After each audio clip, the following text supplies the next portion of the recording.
പ്രതിദിന വാർത്താ വിശകലന പരിപാടി ബിഗ് എഡിറ്റോറിയൽ ആരംഭിക്കുകയാണ്. വാഹന മോഡിഫിക്കേഷൻ നിയമവിധേയമാക്കുമോ എന്ന യുവാവിന്റെ ചോദ്യത്തിന് മുഖ്യമന്ത്രി വി ഡി സതീശൻ കൊടുത്ത പ്രത്യേക ആക്ഷൻ ചിരിയാണ് ഇപ്പോൾ അദ്ദേഹത്തെ പൂക്കി മുഖ്യനാക്കി സമൂഹമാധ്യമങ്ങളിൽ ചിരി പടർത്തുന്നത്. മക്കളോട് പറയും പോലെ പേടിക്കണ്ടടാ ശരിയാക്കാം എന്ന മട്ടിൽ കാണിച്ചതാണെന്ന മുഖ്യമന്ത്രിയുടെ വിശദീകരണം കൂടി വന്നതോടെ സംഭവം സൂപ്പർ ഹിറ്റ്.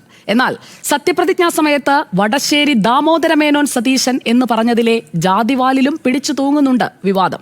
മറ്റൊന്ന് തിണ്ണനിറങ്ങലാണ്. ഫിഷറീസ് വകുപ്പിൽ ലത്തീൻ സഭയുടെ പരിഭവം പരിഹരിക്കാൻ വെള്ളയമ്പലത്തെ ബിഷപ്പ് ഹൌസിൽ പോയത് പ്രതിപക്ഷ നേതാവായിരുന്നപ്പോൾ നടത്തിയ തിണ്ണനിറങ്ങാൻ പോകില്ലെന്ന പ്രസ്താവനയുടെ പരിധിക്ക് പുറത്താണെന്ന ഇന്നത്തെ വിശദീകരണം തൃപ്തികരമാണോ?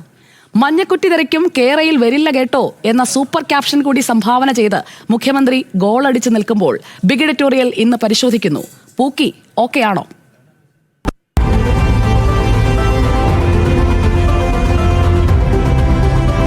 ഞാൻ എൻ്റെ അച്ഛൻ്റെ പേര് പറഞ്ഞു, എന്താ കുഴപ്പം? എനിക്ക് അമ്മയുടെ പേര് കൂടി പറയാത്തതിൽ സങ്കടം.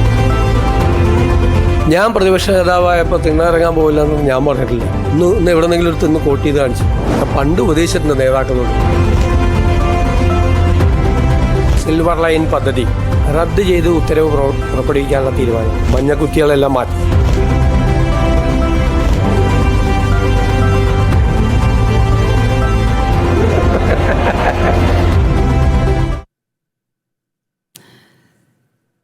Managing editor Anil Airoor, news director Venu Balakrishnan, coordinating editor Lakshmi Padma എന്നിവരാണ് ബിഗ് എഡിറ്റോറിയൽ ഇന്ന് എനിക്കൊപ്പം ഉള്ളത്. ആദ്യം നമുക്ക് അനിൽ ഐരൂരിൽ നിന്ന് തന്നെ തുടങ്ങാം. അനിൽ സാർ, പ്രതിപക്ഷ നേതാവായിരുന്നപ്പോൾ മേനോൻ ഇല്ലായിരുന്നു. എന്നാൽ മുഖ്യമന്ത്രി ആയപ്പോൾ സത്യപ്രതിജ്ഞാ വേളയിൽ മേനോൻ കടന്നു വന്നത് തികച്ചും യാദൃശ്ചികമാണെന്ന് കരുതാൻ കഴിയുമോ? ആ പൂക്കി ചിരിയിൽ എല്ലാം അങ്ങ് ഒളിക്കാൻ സാധിക്കുമോ? മുഖ്യമന്ത്രി വി ഡി സതീശൻ പറയുന്ന കാര്യങ്ങളൊന്നും അബദ്ധത്തിൽ വന്ന് വീഴുന്നതല്ല. എല്ലാം ആലോചിച്ച് തന്നെ പറയുന്നതാണ്. അത് രണ്ട് മൂന്ന് കാര്യങ്ങൾ നോക്കിക്കഴിഞ്ഞാൽ നമുക്കറിയാം. സോഷ്യൽ മീഡിയ നന്നായിട്ട് മാനേജ് ചെയ്യാൻ വി ഡി സതീശൻ പഠിച്ചിട്ട് വരുന്നുണ്ട്. അത് നന്നായി അതിനുള്ള ആക്ഷൻസ് എല്ലാം കൃത്യമായി ക്യാമറയ്ക്ക് വേണ്ട ആക്ഷൻസും വാചകങ്ങളും ബോഡി ലാംഗ്വേജും ഇടുന്നുണ്ട്. ഇനി അടുത്ത 5 വർഷം അത് കൃത്യമായിട്ട് ഇനി നല്ല രീതിയിൽ കാണാൻ പറ്റും. ഒരു പക്ഷേ കേരളം കണ്ട ഏറ്റവും നല്ല സോഷ്യൽ മീഡിയ മാനേജ് ചെയ്യുന്ന CM ആയിട്ട് ഉള്ള ഒരു അവാർഡും പുള്ളിക്ക് കിട്ടാൻ സാധ്യതയുണ്ട്. അതിനനുസരിച്ചിട്ടുള്ള ചോദ്യങ്ങൾ ചോദിക്കാൻ ആളെ നിർത്തിയിട്ടുണ്ട്. അപ്പോൾ ഇതിന് വേറെ സുജയ് ചോദിച്ച ചോദ്യത്തിന് മറുപടി പറയുകയാണെങ്കിൽ, മേനോനോ നായരോ ആയ ഞാൻ NSSൻ്റെ ചങ്ങനാശ്ശേരിയിൽ പോകാനോ ആലപ്പുഴ ചേർത്തല പോയി SNDPനെ സപ്പോർട്ട് കിട്ടിയിട്ടോ വേണ്ടിയല്ല നിൽക്കുന്നത്. എനിക്ക് എൻ്റെ സമുദായത്തിൽ എനിക്ക് അതല്ലാണ്ട് ആൾക്കാരുണ്ട്. അതുകൊണ്ട് ഞാൻ ആ സമുദായത്തിൽപ്പെട്ട ആളാണെന്നുള്ളത് വിളിച്ചു പറയാൻ ആ അവസരം ഉപയോഗിച്ചു. പിന്നീട് എന്തെങ്കിലും ഒരു പക്ഷേ അതിനൊരു വിവാദം വരികയാണെങ്കിൽ എൻ്റെ അച്ഛൻ്റെ പേര് പറയുന്നതിൽ എന്താണ് ഒരു കുഴപ്പം എന്ന് പറയാൻ ഒരു മറുപടിയും നേരത്തെ കണ്ടുവച്ചിരുന്നു. കറക്റ്റ് സമയത്ത് നിന്ന് പറയുകയും ചെയ്തു. അപ്പോൾ വി ഡി സതീശൻ പറയുന്ന കാര്യങ്ങളെല്ലാം ആലോചിച്ചും കുറിച്ചും നോക്കിയും കണ്ടും ഒക്കെ തന്നെയാണ് പറയണത്. അതിൽ വ്യത്യാസമൊന്നുമില്ല. അതിൽ ഇന്ന് കൃത്യമായ മറുപടിയാണ് ആ ഫുൾ പേര് പറഞ്ഞതിൽ കൂടി വി ഡി സതീശൻ പ്രകടിപ്പിച്ചത്. വേണുബാലകൃഷ്ണൻ, നമുക്ക് പേരിൽ നിന്ന് തന്നെ തുടങ്ങാം. വിവിധ വിഷയങ്ങൾ ചേർത്ത് വെച്ചാണ് നമ്മൾ പൂക്കി ഓക്കെയാണോ എന്ന ചോദ്യത്തിലേക്ക് ഇന്ന് എത്തിയത്.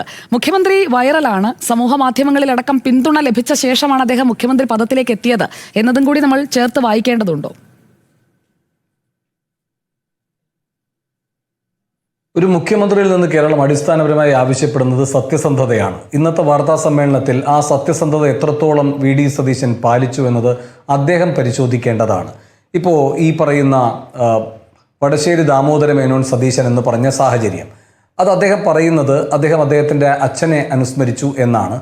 അമ്മയെ അനുസ്മരിക്കാൻ ആഗ്രഹിച്ചു, പക്ഷേ സാങ്കേതികമായത് കഴിയാത്തതുകൊണ്ട് മനസ്സിൽ ധ്യാനിച്ചു എന്നാണ്.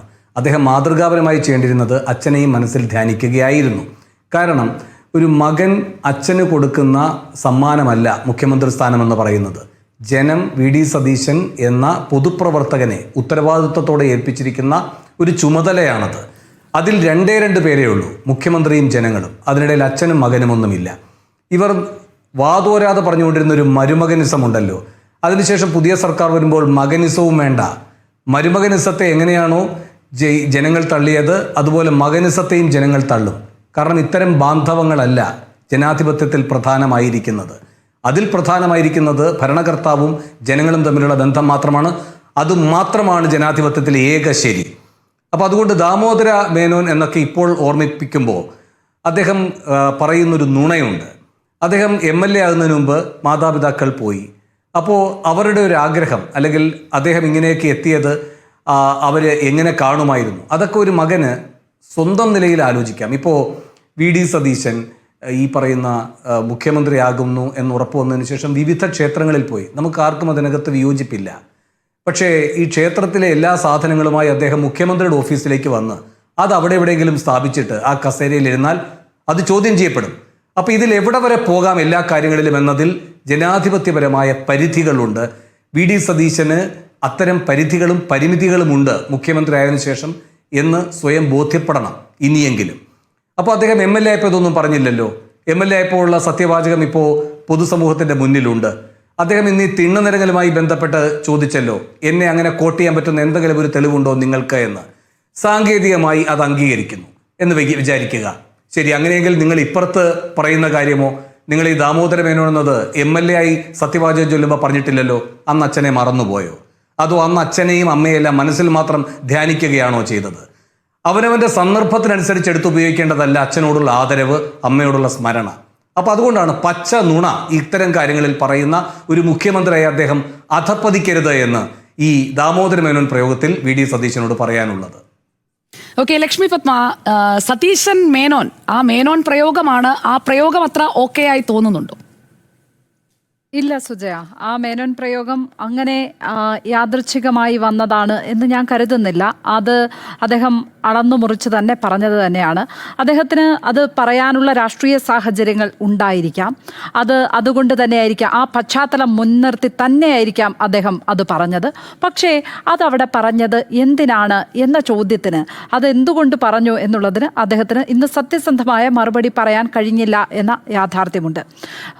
അത് അദ്ദേഹത്തിൻ്റെ അച്ഛൻ്റെ പേര് കൂടി കൂട്ടി പറയുവാനുള്ള സ്വാതന്ത്ര്യം അദ്ദേഹത്തിനുണ്ട്. അദ്ദേഹം അത് പറഞ്ഞു. പക്ഷേ അതെന്തിനു വേണ്ടി പറഞ്ഞു എന്ന് ചോദിക്കുമ്പോൾ അത് എൻ്റെ അച്ഛനെ ഓർക്കുകയാണ്, അമ്മയെ മനസ്സിൽ ഓർക്കുകയാണ് എന്ന് പറഞ്ഞുകൊണ്ട് അദ്ദേഹം ജാതിവാൽ പറയുകയാണ് ചെയ്തത്. അത് പർപ്പസ്ഫുള്ളി ചെയ്തതാണ് എന്നുള്ളത് അത് കേട്ടപ്പോൾ തന്നെ മനസ്സിലായി. കാരണം നമ്മൾ കണ്ടതാണ്, VD സതീശൻ മുഖ്യമന്ത്രി ആകും എന്നുറപ്പായ ഘട്ടത്തിൽ ആദ്യം വന്ന് അതിൽ വിയോജിപ്പറിയിച്ചത് NSS ജനറൽ സെക്രട്ടറി സുകുമാരൻ നായരാണ്. പിറ്റേ ദിവസം ആ പ്രഖ്യാപനം വന്ന പാടെ ഒരു മണിക്കൂർ പോലും തികഞ്ഞില്ല, അതിനു മുമ്പ് വന്ന് വാർത്താ സമ്മേളനം നടത്തിയത് സുകുമാരൻ നായർ തന്നെയാണ്.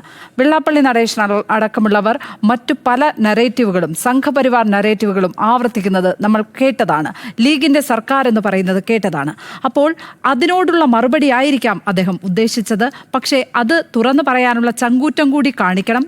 അതല്ല ഞാൻ അച്ഛനെ ഓർത്തതാണ് എന്ന് നിഷ്കളങ്കമായി പറഞ്ഞാൽ അത് വിശ്വസിക്കാൻ നമുക്ക് പറ്റില്ല. വന്ദേ മാതരം വിഷയത്തിലാണെങ്കിലും ഇതേപോലെ തന്നെയാണ്. അത് സുജയ അതിലേക്ക് വരുമോ അതോ അത് പറഞ്ഞു പോകും? ആദ്യ ഘട്ടത്തിൽ നമുക്ക് ഈ ഒരു വിഷയത്തിൽ അതോടൊപ്പം തന്നെ പോക്കി സ്മൈൽ അതുകൂടി ചേർത്ത് പറഞ്ഞാൽ നന്നാവും. അത് തന്നെയാണ് സുജയ. എനിക്ക് പൂക്കി സ്മൈലിനെ കുറിച്ച് പറയുമ്പോൾ അതും പറയേണ്ടി വരും. പൂക്കി സ്മൈലൊക്കെ നല്ലതാണ്. ചെറുപ്പക്കാരെ, പുതിയ കാലഘട്ടത്തിലെ ആളുകളെ ചേർത്ത് നിർത്തുന്നത് നല്ലതാണ്. ജെൻസി ലാംഗ്വേജ് മനസ്സിലാകുന്ന ഒരു മുഖ്യമന്ത്രി, പുതിയ കാലത്തിനനുസരിച്ചുള്ള പുതിയ കാലത്തിൻ്റെ പ്രവണതകൾക്കൊപ്പം പോകുന്ന ഒരു മുഖ്യമന്ത്രി എന്നൊക്കെ പറഞ്ഞാൽ വളരെ നല്ലതാണ്. എല്ലാവർക്കും അപ്രോച്ച് ചെയ്യാൻ പറ്റുന്ന, എല്ലാവർക്കും പോയി സെൽഫി എടുക്കാൻ പറ്റുന്ന, ഉടുപ്പിൽ ഓട്ടോഗ്രാഫ് വാങ്ങാൻ പറ്റുന്ന മുഖ്യമന്ത്രി എന്നുള്ളത് വളരെ നല്ല കാര്യമാണ്. അതിനൊന്നും ആരും മോശം പറയുന്നില്ല. അതൊക്കെ ജനങ്ങളിലേക്ക് എത്തുവാനുള്ള അദ്ദേഹത്തിൻ്റെ ടെക്നിക്കാണ്. അതൊക്കെ അദ്ദേഹം ചെയ്തുകൊള്ളട്ടെ. അതിനെയൊക്കെ സന്തോഷത്തോടെ സ്വാഗതം ചെയ്യുമ്പോഴും പൂക്കി ആയാൽ മാത്രം പോരാ, പൊളിറ്റിക്സും പറയണം. അദ്ദേഹം പറയേണ്ട സമയത്ത് പൊളിറ്റിക്സ് പറയണം. അതാണ് വന്ദേ മാതരത്തിൽ നമ്മൾ ഇന്ന് കണ്ടത്. അത് ഞാൻ അറിഞ്ഞില്ലായിരുന്നു എന്ന് അങ്ങനെ നിഷ്കളങ്കമായി ഒരു ക്യൂട്ട് ചിരിയോടുകൂടി, ക്യൂട്ട്നെസ് ഓവർലോഡാക്കി പറയുവാൻ അദ്ദേഹത്തിന് കഴിയില്ല. കാരണം അത് രാജ്യം മുഴുവൻ ചർച്ച ചെയ്ത വിഷയമാണ്. രാഹുൽ ഗാന്ധി അടക്കമുള്ളവർ പാർലമെന്റിൽ പ്രതിഷേധിച്ച വിഷയമാണ്. അത് ലോക്ഭവന്റെ നടപടിക്രമങ്ങൾ എനിക്കറിയില്ലായിരുന്നു. 3 മിനിറ്റ് വന്ദേ മാതരത്തിന് മാറ്റിവെച്ചിരിക്കുന്ന ആ 3 മിനിറ്റ് കൃത്യം ആ ചടങ്ങിന്റെ എല്ലാ ഷെഡ്യൂളും മുഖ്യമന്ത്രിയുടെ ഓഫീസിനെ അറിയിക്കും. പിന്നെ എങ്ങനെയാണ് അത് അറിയില്ല എന്ന് അദ്ദേഹത്തിന് കൈമലർത്താൻ കഴിയുക? അത് ഒരു വലിയ നുണയാണ് അദ്ദേഹം എന്തായാലും ഇന്ന് മാധ്യമങ്ങൾക്ക് മുന്നിൽ പറഞ്ഞത് എന്ന കാര്യത്തിൽ ഒരു സംശയവും വേണ്ട. കാരണം PC വിഷ്ണുനാഥിനെ പോലുള്ളവരടുത്ത് നമ്മുടെ തന്നെ വേണുബാലകൃഷ്ണനും S വിജയകുമാറും ചോദിക്കുകയുണ്ടായി, ഇതിനകത്ത് അതിനകത്ത് എന്താണ് പ്രതികരണമെന്ന് PC വിഷ്ണുനാഥ് വളരെ ഉറപ്പോടെ പറഞ്ഞു. സർക്കാർ ആ വിഷയത്തിൽ പ്രതികരിക്കുമെന്ന്. സർക്കാരിന്റെ പ്രതികരണമാണോ നമ്മൾ ഇന്ന് കണ്ടത്? ഒരു പൊളിറ്റിക്കലായ മറുപടിയല്ലേ നമ്മൾ പ്രതീക്ഷിച്ചത്? അവിടെ രാജ്യത്ത് കോൺഗ്രസ് പാർട്ടി എതിർത്ത വിഷയമാണ്, പാർലമെന്റിനകത്ത് രാഹുൽ ഗാന്ധി പ്രതിഷേധിച്ച വിഷയമാണ്. ആ രാഹുൽ ഗാന്ധിയെ വരെ ഇവിടെ ആ വന്ദേമാതരത്തിനൊപ്പം എഴുന്നേൽപ്പിച്ച് നിർത്തിയിരിക്കുകയാണ് VD സതീശൻ. അതാണ് ചെയ്തത്. അതിന് VD സതീശൻ ഉറപ്പായും ഉത്തരം പറയേണ്ടി വരും. ഓക്കെ, ഇതിൽ ഈ പേരിന്റെ കാര്യത്തിൽ വടശ്ശേരി ദാമോദര മേനോൻ സതീശൻ, അത് കേൾക്കുമ്പോൾ എന്തൊരു ഓറയാണ് എന്നൊക്കെ ഒറ്റ കേൾവിയിൽ തോന്നും. പക്ഷേ മതേതരത്വത്തെക്കുറിച്ച് പറഞ്ഞുകൊണ്ടിരുന്ന ഒരാൾ അത് പറയുമ്പോഴാണ് ഇത്രകാലം പറഞ്ഞത് അത് വെറും ഹൈപ്പായിരുന്നോ എന്നുള്ള ഒരു ചോദ്യം അവിടെ വരിക. VD സതീശന് അദ്ദേഹത്തിന്റെ പേരിന്റെ എക്സ്പാൻഷൻ, അത് VD സതീശൻ എന്ന് തന്നെ പറഞ്ഞു വേണമെങ്കിൽ സത്യപ്രതിജ്ഞ ചെയ്യാം. അതല്ല, VD എന്നതിന്റെ പൂർണ്ണരൂപം ഇതാണ്, അതാണ് ഞാൻ ഉപയോഗിച്ചത് എന്ന് പറഞ്ഞുകൊണ്ട് വടശ്ശേരി ദാമോദര മേനോൻ സതീശൻ എന്ന് പറഞ്ഞുകൊണ്ട് സത്യപ്രതിജ്ഞ ചെയ്യാം. പക്ഷേ സത്യപ്രതിജ്ഞ എന്നാണല്ലോ ആ വാക്കിൽ തന്നെ ഉള്ളത്. അദ്ദേഹം സത്യം പറയണം. അത് മാത്രമാണ് എനിക്ക് VD സതീശൻ എന്ന കേരളത്തിന്റെ മുഖ്യമന്ത്രിയോടുള്ള അഭ്യർത്ഥന. അദ്ദേഹം ഇങ്ങനെ പേര് ഉപയോഗിക്കാനുള്ള കാരണം അച്ഛനോടുള്ള ആദരവ് തന്നെയാണോ ശരിക്കും? അതായത് മുഖ്യമന്ത്രി എന്ന പദം അദ്ദേഹം, അല്ലെങ്കിൽ ആ ഒരു സ്ഥാനം, അതെല്ലാവരും ആഗ്രഹിക്കുന്നത്, എന്നാൽ വളരെ കുറച്ച് പേർക്ക് മാത്രം ലഭിക്കുന്ന ഒന്നാണല്ലോ. കോൺഗ്രസിൽ തന്നെ ഇക്കുറി 3 പേർ ആഗ്രഹിച്ചു, പക്ഷെ അത് കിട്ടിയത് VD സതീശനാണ്. അപ്പോൾ ആഗ്രഹിച്ച സ്ഥാനത്തേക്ക് എത്തിച്ചേരുമ്പോൾ അധികാരലബ്ധിയിലേക്ക് അദ്ദേഹം മന്ത്രിയായിട്ടില്ല, ആദ്യമായി തന്നെ ആകുന്നത് മുഖ്യമന്ത്രി എന്ന പദത്തിലേക്കാണ്. അപ്പോൾ അതുകൊണ്ട് ആ ഒരു സ്ഥാനത്തേക്ക് എത്തുമ്പോൾ തൻ്റെ ഒരു അഭിലാഷ പൂർത്തീകരണ നിമിഷത്തിൽ അച്ഛനെ ഓർത്തതിൽ, അച്ഛനെ സ്നേഹിക്കുന്ന ഒരു മകൻ എന്ന നിലയിൽ അദ്ദേഹത്തെ ഞാൻ തള്ളി പറയുന്നില്ല. പക്ഷേ അച്ഛനെ സ്നേഹിക്കുന്ന ആ മകൻ ഇനി എല്ലായിടങ്ങളിലും അങ്ങനെ തന്നെ ദാമോദര മേനോൻ എന്നുള്ള ആ മേനോൻ വാല് ചേർത്തുകൊണ്ട് തന്നെ പോകണം എന്നുള്ളതാണ്. VD സതീശനായി കൺവീനിയന്റ് ആയിട്ടുള്ള ഒരു സ്ഥലങ്ങളിൽ VD സതീശനും അല്ലാത്തയിടങ്ങളിൽ ദാമോദര മേനോൻ സതീശനുമായി അദ്ദേഹം അങ്ങനെ തായം കളിക്കരുത് എന്നതാണ് എനിക്ക് പറയാനുള്ളത്. ഇവിടെ ഇപ്പോൾ ഇത്രയും കാലം എന്തുകൊണ്ട് അത് ഉപയോഗിച്ചില്ല എന്നൊരു ചോദ്യമുണ്ട്. ആദ്യമായിട്ടല്ല MLA ആകുന്നത്, ഇത്രകാലം MLA ആയിരുന്നതിന് ശേഷമാണ് അദ്ദേഹം മുഖ്യമന്ത്രി പദത്തിലേക്ക് എത്തുന്നത്. 96-ൽ മത്സരിച്ച് തോറ്റു. 2001 ശേഷം ഈ 2026 വരെ MLA ആയി ഇരിക്കുന്നയാളാണ്. അപ്പോഴൊരിക്കലും അച്ഛന് കൊടുക്കാത്ത ഒരു ഡെഡിക്കേഷൻ മുഖ്യമന്ത്രിയാകുമ്പോൾ കൊടുക്കുന്നത്, ആദ്യമായിട്ടല്ലേ മുഖ്യമന്ത്രി ആയത്, അതുകൊണ്ട് കൊടുക്കുന്നതാണ് എന്ന് തത്വത്തിൽ പറയാം. പക്ഷേ അതല്ല, അദ്ദേഹം മനഃപൂർവ്വം പറഞ്ഞതാണ് എന്നതാണ് ഈ വിഷയത്തിലെ എൻ്റെ ടേക്ക്. മനഃപൂർവ്വം പറഞ്ഞതാണ് എന്ന് ആളുകൾക്കൊക്കെ മനസ്സിലായിട്ടുമുണ്ട്. ഇനിയിപ്പോൾ അദ്ദേഹം പറയുന്ന ഓരോ കാര്യങ്ങളും അത് ഓരോന്നും ഓഡിറ്റ് ചെയ്യപ്പെടും എന്നത് മുഖ്യമന്ത്രി എന്ന നിലയിൽ അദ്ദേഹം ഓർക്കേണ്ട കാര്യമാണ്. കേരളത്തിൽ ജാതിയില്ല, നമ്മൾ ജാതി ചോദിക്കാറില്ല എന്നൊക്കെ പറയുമ്പോൾ എന്തുകൊണ്ട് SNDPക്ക് അല്ലെങ്കിൽ ശ്രീനാരായണ ധർമ്മപരിപാലന യോഗത്തിന്, ശിവഗിരി മഠത്തിന് ഒക്കെ ഞങ്ങൾക്ക് ഇത്ര മന്ത്രിമാർ വേണം എന്ന് ആവശ്യപ്പെടുമ്പോൾ അവർക്ക് അദ്ദേഹം കൊടുത്ത മറുപടി എന്താണ്? ഞാനൊരു ശ്രീനാരായണീയനാണ്. ശ്രീനാരായണീയരാരും ജാതിവാല് കൂട്ടി പറയാറില്ല, ജാതിയെക്കുറിച്ച് സംസാരിക്കാറുമില്ല. അപ്പോൾ ഒരിടത്ത് ശ്രീനാരായണീയനാവുകയും ഒരിടത്ത് ദാമോദര മേനോൻ സതീശനാവുകയും ചെയ്യുന്നതിലെ യുക്തി അങ്ങോട്ട് പിടികിട്ടുന്നില്ല സാർ. അതൊന്ന് വിശദീകരിച്ചാൽ നന്നായിരിക്കും. ആ വാർത്താ സമ്മേളനത്തിൽ ഉണ്ടായിരുന്ന ആരും തിരിച്ചങ്ങനെ ഒരു ചോദ്യം ചോദിക്കാൻ മുതിർന്നില്ല.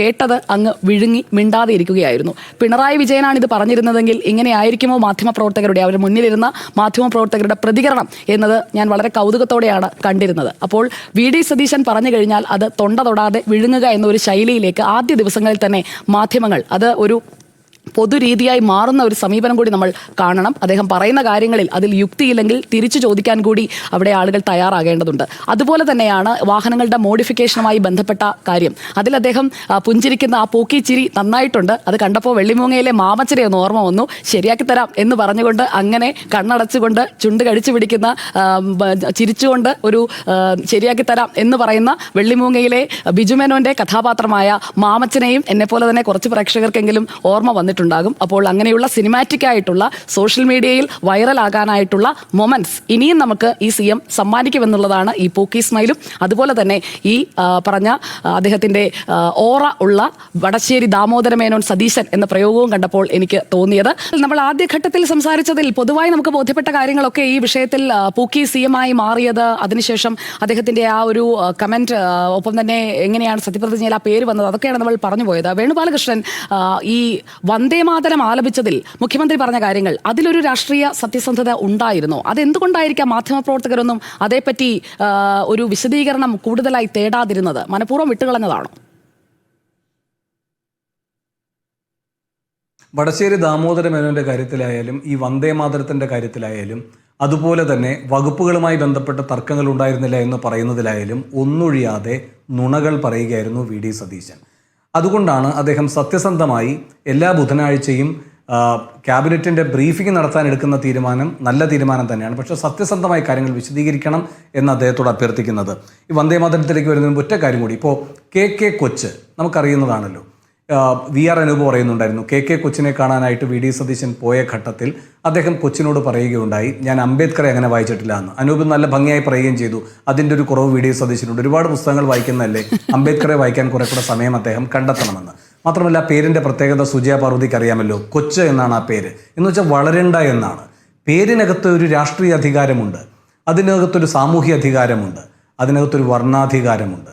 അപ്പോൾ അത് ഉള്ളവരും ഇല്ലാത്തവരും എന്നത് പേരിൽ തുടങ്ങുന്നു. അതുകൊണ്ട് പേരിനെ പൂർണ്ണമാക്കുന്നത് എന്താണ്? പാസ്പോർട്ടിലെ പേര് എന്ന നിലയിൽ അതിനെ കാണുമ്പോഴല്ല, പേരിനെ പൂർണ്ണമാക്കുകയല്ല, പേരിനെ അർത്ഥപൂർണ്ണമാക്കുകയാണ് ചെയ്യേണ്ടത്. ഇപ്പോൾ കേളപ്പൻ ചെയ്തത് അതാണ്. ആ ജാതിവാൽ വെട്ടിക്കളയുകയായിരുന്നല്ലോ ചെയ്തത്. ആ പൈതൃകമുള്ള ആളല്ലേ VD സതീശനും അദ്ദേഹത്തിൻ്റെ പ്രസ്ഥാനവും. അപ്പോൾ അതുകൊണ്ട് പിതാവിനെ ഓർമ്മിക്കുന്നത് പോലെ തന്നെയാണ് രാഷ്ട്രീയ പൈതൃകത്തെയും ഓർമ്മിക്കേണ്ടത്, നിലനിർത്തേണ്ടത്. ആ പാഠം അദ്ദേഹം വൈകിയാണെങ്കിലും പഠിക്കണം. പിന്നെ മാത്രവുമല്ല സുജയ പാർവതി, ഇങ്ങനെ അച്ഛൻ്റെ പേര് പറയാനായിരുന്നെങ്കിൽ എത്ര പേരായിരുന്നു അവിടെ പറയാനുണ്ടാവുക. പെട്ടെന്നൊരു 3 പേര് പറയാം. ഷിബു ബേബി ജോൺ, അദ്ദേഹത്തിൻ്റെ പേര് പറയേണ്ടി വരില്ലേ മുഴുവനായിട്ട്? അതുപോലെ തന്നെ ഈ പറഞ്ഞ PK ബഷീർ പറയേണ്ടി വരില്ലേ? K മുരളീധരൻ പറയേണ്ടി വരില്ലേ? അപ്പോൾ ഇങ്ങനെയാണെങ്കിൽ അച്ഛന്മാരുടെ പേര് മാത്രം കേൾക്കുന്ന ഒരു സത്യപ്രതിജ്ഞാ ചടങ്ങായി അത് പോയേനെ. കാരണം അത്രയധികം അച്ഛന്മാരുടെ മക്കളെ കൊണ്ട് നിറഞ്ഞിരിക്കുകയാണ് ഈ ക്യാബിനറ്റ്. അതവിടെ വിടുന്നു. വന്ദേ മാതരവുമായി ബന്ധപ്പെട്ട് സുജയ പാർവതി, വന്ദേ മാതരത്തിലും അസത്യമാണ്. ശരിയാണ്. ഈ കുറച്ചുകൂടെ ആളുകളുണ്ട് കേട്ടോ, കൂടുതൽ ആളുകൾ വേറെയും ഉണ്ട്. ഷിബു ബേബി ജോണിന്റെ പേര് പറയുമ്പോൾ അതുണ്ട്, ശരിയാണ്. അതെ. പക്ഷെ ഷിബു ബേബി ജോണിന്റെ പേര് ആദ്യം മുതലേ അങ്ങനെയാണ്, അല്ലേ? ആദ്യം മുതലേ അങ്ങനെയാണ്. അപ്പോൾ ഇനിയിപ്പോൾ ഈ വന്ദേ മാതരത്തിലേക്ക് വരികയാണ് എങ്കിൽ വന്ദേ മാതരത്തിലും ഈ പറയുന്ന അസത്യമാണ് പറയുന്നത്, തനിക്കറിയില്ലായിരുന്നുവെന്ന്. പൊതുഭരണ വകുപ്പുമായി ആശയവിനിമയം നടത്തിക്കൊണ്ട് മാത്രമേ ഈ ലോക് ഭവന് പ്രവർത്തിക്കാൻ കഴിയൂ. പൊതുഭരണ വകുപ്പ് VD സതീശൻ്റെ കീഴിലുള്ള വകുപ്പാണ്. ഇപ്പോൾ ചെന്നൈയിൽ നടന്ന സത്യപ്രതിജ്ഞാ ചടങ്ങുമായി ബന്ധപ്പെട്ട് ആറിലേക്കർ അതൃപ്തനായിരുന്നു. അദ്ദേഹം പറഞ്ഞ കാര്യങ്ങളുണ്ട്. ഒന്ന്, ഈ പറയുന്ന പ്രോട്ടോകോൾ പ്രകാരമാണെങ്കിൽ മുഖ്യമന്ത്രി, ചീഫ് സെക്രട്ടറി, ഗവർണർ, പിന്നെ സത്യപ്രതിജ്ഞ ചെയ്യുന്ന ഓരോ മന്ത്രിമാർ, അത്രയും പേരെ അവിടെ ഉണ്ടാകാൻ പാടുള്ളൂ. പക്ഷേ അങ്ങനെയായിരുന്നില്ല ആ സദസ്സ്. ചെന്നൈയിൽ മറ്റൊരു കാര്യം കൂടി അദ്ദേഹത്തിന് അതൃപ്തി ഉണ്ടാക്കി. സത്യപ്രതിജ്ഞാ ചടങ്ങിന് ശേഷം പിന്നീട് ഈ പറയുന്ന ആശംസാ പ്രസംഗങ്ങൾ അടക്കം നടക്കുകയുണ്ടായി. അതൊന്നും ഈ പ്രോട്ടോക്കോളിൻ്റെ ഭാഗമായി വരുന്ന കാര്യങ്ങളെയല്ല. അവിടെ അത് സംഭവിച്ചു. അതുകൊണ്ട് തന്നെ ഒരു പ്രത്യേക ജാഗ്രത ലോക് ഭവൻ ഈ കേരളത്തിലെ സത്യപ്രതിജ്ഞാ ചടങ്ങിൽ കാണിച്ചിരുന്നു. അത് നന്നായി ബോധ്യമുള്ള ആളാണ് VD സതീശൻ. കാരണം ഈ പറയുന്ന VD സതീശനും ലോക് ഭവനുമായി ബന്ധപ്പെടുകയുണ്ടായി. രാഹുൽ ഗാന്ധി അടക്കം വരികയാണ്, അവർക്കൊക്കെ ഇരിപ്പിടം ഉറപ്പിക്കണമെന്ന്. അതിൽ വഴങ്ങുകയാണ് ചെയ്തത് ആറിലേക്കർ. അപ്പോൾ ആറിലേക്കർ എവിടെ വഴങ്ങി എന്നതിനെപ്പറ്റി ബോധ്യമുള്ള VD സതീശൻ ആറിലേക്കർ എവിടെ കടുംപിടുത്തം പിടിച്ചു എന്ന കാര്യത്തിൽ മാത്രം അജ്ഞനായിരുന്നു എന്ന് കരുതുകയേ വയ്യ. അപ്പോൾ അതുകൊണ്ട് അത് തീർച്ചയായും അദ്ദേഹത്തിന് അറിയുന്ന കാര്യമായിരുന്നു. പിന്നെ ഈ സത്യപ്രതിജ്ഞ കഴിഞ്ഞ ഉടനെ തന്നെ ഓർഗനൈസർ അവരുടെ വെബ്സൈറ്റിൽ ഒരു ലേഖനം പ്രസിദ്ധീകരിക്കുകയുണ്ടായി. അത് ഈ സർക്കാരിനെ പുകഴ്ത്തിക്കൊണ്ടായിരുന്നു. VD സതീശൻ സർക്കാർ വരുന്നതിന് ഓർഗനൈസറിന് എന്ത് താല്പര്യം, അല്ലേ? RSSന്റെ മാസികയാണല്ലോ അത്. അവർക്കെന്ത് താല്പര്യം? അതിലെ വരികൾ കേൾക്കൂ. കേരള സർക്കാരിൻ്റെ സത്യപ്രതിജ്ഞാ ചടങ്ങിൽ വന്ദേ മാതരം മുഴങ്ങി. ആ സത്യപ്രതിജ്ഞാ ചടങ്ങല്ല, ഇവിടെ UDF സർക്കാർ വന്നതുമല്ല അവർക്ക് പ്രധാനം, അവിടെ വന്ദേ മാതരം മുഴങ്ങി എന്നതാണ്. കേരളം ഇന്ത്യക്ക് പുറത്തല്ല എന്ന ഓർമ്മപ്പെടുത്തലാണിത്. കേരളം ഇന്ത്യക്ക് പുറത്താണെന്ന് വെച്ചാൽ ഏത് ഇന്ത്യക്ക് പുറത്ത് കേരളം നിൽക്കുന്നു എന്നതിനെപ്പറ്റി കേരളത്തിന് നല്ല രാഷ്ട്രീയ ബോധ്യമുണ്ടായിരുന്നു. പക്ഷേ ഇപ്പോൾ സംഘപരിവാർ പറയുകയാണ് ആ കേരളമല്ല ഇപ്പോൾ അകത്തേക്ക് കയറി വന്നിരിക്കുന്ന കേരളം എന്നാണ്. അതിനവസരം ആര് കൊടുത്തു? ഇതാണ് പുതിയ ഇന്ത്യ എന്ന് പറഞ്ഞാൽ കുഴപ്പമില്ല. നരേന്ദ്രമോദിയുടെ ഇന്ത്യ എന്നുകൂടി ഈ ഓർഗനൈസർ പറയുകയാണ്. അപ്പോൾ ആ നരേന്ദ്രമോദിയുടെ ഇന്ത്യയിലെ അവിഭാജ്യ ഘടകമായി കേരളം മാറുന്നു എന്ന് പറയുമ്പോൾ മോദിക്ക് കീഴ്പ്പെട്ടിരിക്കുന്നു VD സതീശൻ സർക്കാർ എന്നതിനേക്കാൾ അപ്പുറം മറ്റൊരർത്ഥമില്ല. ആത്മവിശ്വാസമുള്ള ദേശീയതയ്ക്ക് മുന്നിൽ പഴയ സ്ഥിതിഗതികൾ തകരുകയാണ്. ആത്മവിശ്വാസമുള്ള ദേശീയത എന്ന പുറംപൂച്ചു വെച്ചുകൊണ്ട് ഈ പറയുന്ന സാംസ്കാരിക ദേശീയതയാണ് RSS ഉദ്ഘോഷിക്കുന്നത്. പഴയ സ്ഥിതിഗതികൾ തകരുകയാണ് എന്ന് പറഞ്ഞാൽ ഇതുവരെയുള്ള കേരളത്തിൻ്റെ പ്രതിരോധം തകരുന്നു എന്നാണ് അർത്ഥം. കേരളത്തിൻ്റെ രാഷ്ട്രീയ മണ്ഡലത്തിൽ ദേശീയതയെ പ്രതീകാത്മകമായി ഉറപ്പിക്കുകയാണെന്നാണ് അടുത്ത വാചകം ഓർഗനൈസറുടെ. അപ്പോൾ ഇതൊക്കെ എന്തുകൊണ്ടാണ് സാധ്യമായത്? കേന്ദ്ര സർക്കാരിൻ്റെ ഒരു സർക്കുലർ. കേന്ദ്ര സർക്കാരിൻ്റെ സമാനമായ മറ്റൊരു സർക്കുലറായിരുന്നു സർക്കാർ ജീവനക്കാർക്കെല്ലാം ശാഖയിൽ പോകാമെന്ന്, അല്ലേ? എന്ന് വെച്ചാൽ എവിടെയാണോ ഇന്ദിരാഗാന്ധി അത് തടഞ്ഞത് അതിനെ തിരുത്തുകയായിരുന്നു മോദി സർക്കാർ. 2014 തന്നെ ചെയ്തില്ല. എപ്പോഴാണ് ചെയ്യേണ്ടത് എന്നതിൽ കൃത്യമായ പദ്ധതിയും ആസൂത്രണവുമുണ്ട്. എന്നതുപോലെ എപ്പോഴാണോ ഇത് വരുന്നത് അതിനെ പ്രതിരോധിക്കുന്നതിനുള്ളൊരു പദ്ധതിയും ആസൂത്രണവും ഉണ്ടാകണം. അതിൻ്റെ എതിർപക്ഷത്ത് നിൽക്കുന്നുവെന്ന് സ്വയം വീമ്പിളക്കുന്നവർ, അവിടെയാണ് എനിക്കറിയില്ല പറഞ്ഞില്ല എന്ന മുടന്തൻ ന്യായം VD സതീശൻ എഴുന്നള്ളിക്കുന്നത്. അത് കേരളത്തിൽ വിലപ്പോകില്ല. ഇനി അദ്ദേഹം പറയുകയുണ്ടായി, എനിക്കത് ഇടയ്ക്ക് വെച്ച് തടയാൻ കഴിയുമായിരുന്നു എന്ന്. ഇത്രയും സമയം കഴിഞ്ഞില്ലേ? ശക്തമായ രാഷ്ട്രീയ പ്രതികരണം വന്നോ? അറിയില്ല പറഞ്ഞില്ല എന്ന് മുടന്തൻ ന്യായമാണോ പറയേണ്ടത്? ഇത് ഇന്നലെ തന്നെ മുഹമ്മദ് റിയാസ് ചൂണ്ടിക്കാട്ടുകയുണ്ടായില്ലേ? മുഹമ്മദ് റിയാസിനെതിരെ കോലം കത്തിക്കൽ ഉണ്ടായില്ലേ? പ്രതിഷേധങ്ങൾ ഉണ്ടായില്ലേ? മുഹമ്മദ് റിയാസ് ഇന്നും ഇന്നലെയും ഒക്കെ ഫേസ്ബുക്ക് പോസ്റ്റ് ഇടുമ്പോൾ അതിന് താഴെ വരുന്ന കമന്റുകൾ എന്താ? അയാളെ സുഡാപ്പിയാക്കുകയാണ് ചെയ്യുന്നത്. അയാളോട് പാകിസ്ഥാനിലേക്ക് പോയിക്കൊള്ളാനാണ് പറയുന്നത്. അയാളും സത്യപ്രതിജ്ഞ ചെയ്ത് ഇതേ നിയമസഭയിൽ ഇരിക്കേണ്ട ഒരു വ്യക്തിയാണ്. അയാൾ പാകിസ്ഥാനിലേക്കാണോ പോകേണ്ടത്? അപ്പൊ ഇത്തരം അവസരങ്ങളൊക്കെ ആരാണ് സമ്മാനിച്ചത് മുഹമ്മദ് റിയാസിന്? VD സതീശൻ ആലോചിക്കണം. എന്ന് മാത്രമല്ല, VD സതീശനെതിരെ ഒരു പ്രതിഷേധം പോലും വന്നിട്ടില്ലല്ലോ. ഓർഗനൈസറിൽ പുകഴ്ത്തുകയല്ലേ ചെയ്തിരിക്കുന്നത്. അപ്പോൾ VD സതീശന്റെ നിലപാടെന്ന് പറയുന്നത് സംഘപരിവാർ വിരുദ്ധമാകുന്നില്ല. നേരത്തെ വിളക്കിന്റെ പൊക്കവും VD സതീശന്റെ പൊക്കവും അളന്നിട്ടാണ് VD സതീശൻ സവർക്കറിന് മുന്നിൽ കുനിഞ്ഞു നിന്നതുമായി ബന്ധപ്പെട്ട ന്യായീകരണങ്ങൾ നടത്തിയത്. അതേപോലെയുള്ള മുടന്തൻ ന്യായമാണ് ഇപ്പോൾ ഈ അറിയില്ല പറഞ്ഞില്ല എന്ന ഈ പറയുന്ന മുടന്തൻ ന്യായവും. ഈ രൂപത്തിലാണ് മുന്നോട്ട് VD സതീശൻ പോകുന്നതെങ്കിൽ പിന്നെ VD സതീശന്റെ ശക്തമായ മതനിരപേക്ഷ നിലപാട്, അല്ലാത്തവർക്കെല്ലാം ചുട്ട മറുപടി കൊടുക്കും എന്ന് പറയുന്നത് വെറും അഭിനയം മാത്രമാണ്, കാപട്യമാണ്. അതുകൊണ്ട് ഈ കാപട്യത്തിന്റെ യഥാർത്ഥത്തിലുള്ള തെളിവ് അദ്ദേഹം തന്നെ സ്വയം ഇന്ന് എല്ലാവർക്കും മുന്നിൽ നൽകുകയായിരുന്നു ഈ കാര്യങ്ങൾ വിശദീകരിച്ചുകൊണ്ട്. സുജയ പാർവതി. ലക്ഷ്മി പത്മ, വന്ദേ മാതരം ലക്ഷ്മി നേരത്തെ സൂചിപ്പിക്കുകയുണ്ടായി. അതിന്റെ തുടർച്ചയായി ഇപ്പോൾ വേണുഗോപാലകൃഷ്ണൻ പറഞ്ഞ കാര്യങ്ങൾ കൂടി വെച്ച് നോക്കുമ്പോൾ ആദ്യ 2 ചരണങ്ങൾ അത് കോൺഗ്രസിന്റെ നേതാവായ VD സതീശന്, മുഖ്യമന്ത്രിയായ VD സതീശൻ എന്നല്ല ഞാൻ പറഞ്ഞത്, കോൺഗ്രസിന്റെ നേതാവായ VD സതീശന് എന്താണ് കോൺഗ്രസിന്റെ തീരുമാനമെന്ന് അറിയില്ലായിരുന്നു. നന്നായി അറിയാം. പക്ഷേ അതിനെക്കുറിച്ച് പ്രതികരിക്കുവാൻ അദ്ദേഹം തയ്യാറായില്ല. മാത്രമല്ല, പൊതുഭരണ വകുപ്പിന് കൃത്യം അറിയാം എന്താണ് അവിടെ സംഭവിക്കാൻ പോകുന്നത്. വന്ദേമാതരം ചൊല്ലും എന്നുള്ള കാര്യം അദ്ദേഹം ആന്റിസിപ്പേറ്റ് ചെയ്യണമല്ലോ. ഇത് കേന്ദ്ര ആഭ്യന്തര മന്ത്രാലയം പുറപ്പെടുവിച്ച ഉത്തരവാണല്ലോ. അതിനെക്കുറിച്ച് നല്ല ധാരണയുള്ള വ്യക്തി തന്നെയാണ്. മാത്രമല്ല, തമിഴ്നാട്ടിൽ എന്താണ് സംഭവിച്ചത്, അവിടെ നടന്ന വിവാദം, ഇതൊക്കെ അറിയാത്ത ആളല്ലല്ലോ VD സതീശൻ. അപ്പോൾ ഈ 3 മിനിറ്റ് എന്തിനാണ് അവിടെ ഒഴിച്ചിട്ടിരിക്കുന്നത്? അതിനുശേഷം വന്ദേമാതരത്തിനായി അവസാനം ഒഴിച്ചിട്ടിരിക്കുന്ന 3 മിനിറ്റ്, ഇതൊക്കെ തന്നെയും ഈ ഷെഡ്യൂൾ കംപ്ലീറ്റ് പൊതുഭരണ വകുപ്പിന് കീഴിൽ കിട്ടുന്നതാണ്. VD സതീശന്റെ കയ്യിൽ കിട്ടിയതിന് ശേഷം തന്നെയാണ് അദ്ദേഹം ഈ പരിപാടിയിലേക്ക് പോകുന്നത്. അതിനെ അദ്ദേഹം ബോധപൂർവം മറച്ചു വെക്കുകയാണ് ഉണ്ടായത്. അതിനെക്കുറിച്ച് പ്രതികരിക്കുന്നതേയില്ല. അതിലൊരു രാഷ്ട്രീയ മറുപടിയാണ് ഉറപ്പായും നമ്മൾ പ്രതീക്ഷിച്ചത്. ഒരു പക്ഷേ അർലേക്കറോട്, ഗവർണർ രാജേന്ദ്ര അർലേക്കറോട് ഇത് പറ്റില്ല എന്ന് പറഞ്ഞാൽ അദ്ദേഹം വാശി പിടിക്കുവാൻ സാധ്യതയുണ്ട്. തുടക്കത്തിൽ തന്നെ ഒരു കല്ലുകടി ഉണ്ടാകാൻ, തുടക്കത്തിൽ തന്നെ ഗവർണറുമായി ഒരു പോരിലേക്ക് സർക്കാർ പോകുന്ന സാഹചര്യം സത്യപ്രതിജ്ഞയ്ക്ക് മുമ്പേ തന്നെ ഉടലെടുക്കുവാനുള്ള സാധ്യതയുണ്ട്. അത് ഒഴിവാക്കാൻ വേണ്ടി മൗനമായി ഇരുന്നതായിരിക്കാം, കണ്ണടച്ചതായിരിക്കാം. പക്ഷേ ആളുകൾ VD സതീശനെ പോലെ ഒരാളിൽ നിന്ന്, നിലപാടിൻ്റെ രാജകുമാരനിൽ നിന്ന്, നിലപാടുകളുടെ രാജകുമാരൻ എന്നാണല്ലോ അദ്ദേഹത്തെ ആരാധകർ വിളിക്കുന്നത്, അണികൾ വിളിക്കുന്നത്.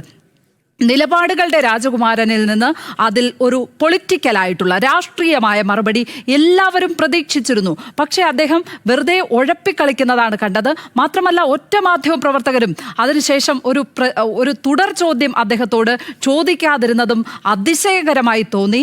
എല്ലാവരും ഈ പൂക്കിച്ചിരിയിൽ അങ്ങ് വീണുപോയോ എന്ന് സംശയം തോന്നുകയുണ്ടായി. മാത്രമല്ല ലക്ഷ്മി, അതിനകത്ത് ഒരു നിങ്ങൾ കണ്ട് സത്യപ്രതിജ്ഞ കണ്ടു കഴിഞ്ഞാൽ അറിയാം, VD സതീശൻ അത് ചൊല്ലുന്നുണ്ട്.